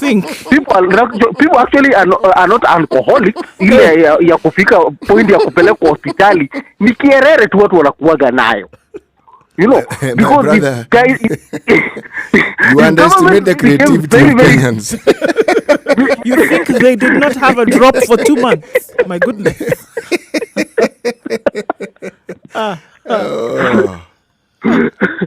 So what do you support? What do you support? You support banning of alcohol in public places, but you can drink in private.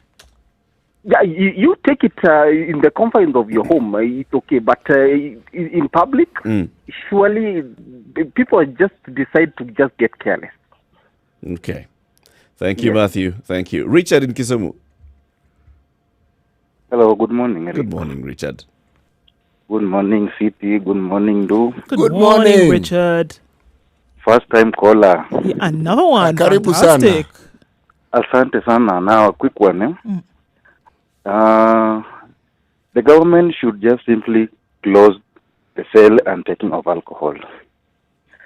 That's one angle. The second economical angle is, as a country, I think EABL is the second taxpayer after Safaricom. Yep. So basically, it's either they're generating more money, because from a bottle of beer, which retails at maybe 200 bob, say 90 to 100 bob, goes to the government. Yep. So by closing the sale of alcohol, they'll be killing their own coffers. So, should they go ahead and do that? Remember, the government has already foregone. Finish strong. This thing of banning alcohol is creating problems. Eric. But Eric, please continue. Richard, I was saying the government has already foregone very many taxation measures. It's in the billions of shillings. VAT reduction of income tax, all that is money that the government could have received that it's not receiving. Now we are saying that the second largest taxpayer in the country is going to remit zero. You know, Eric is being selective with this. It's not as though the government cancelled VAT altogether. Just reduce. They just reduce it by a minuscule percentage. Yeah. One of those percentages which statistically can almost be irrelevant.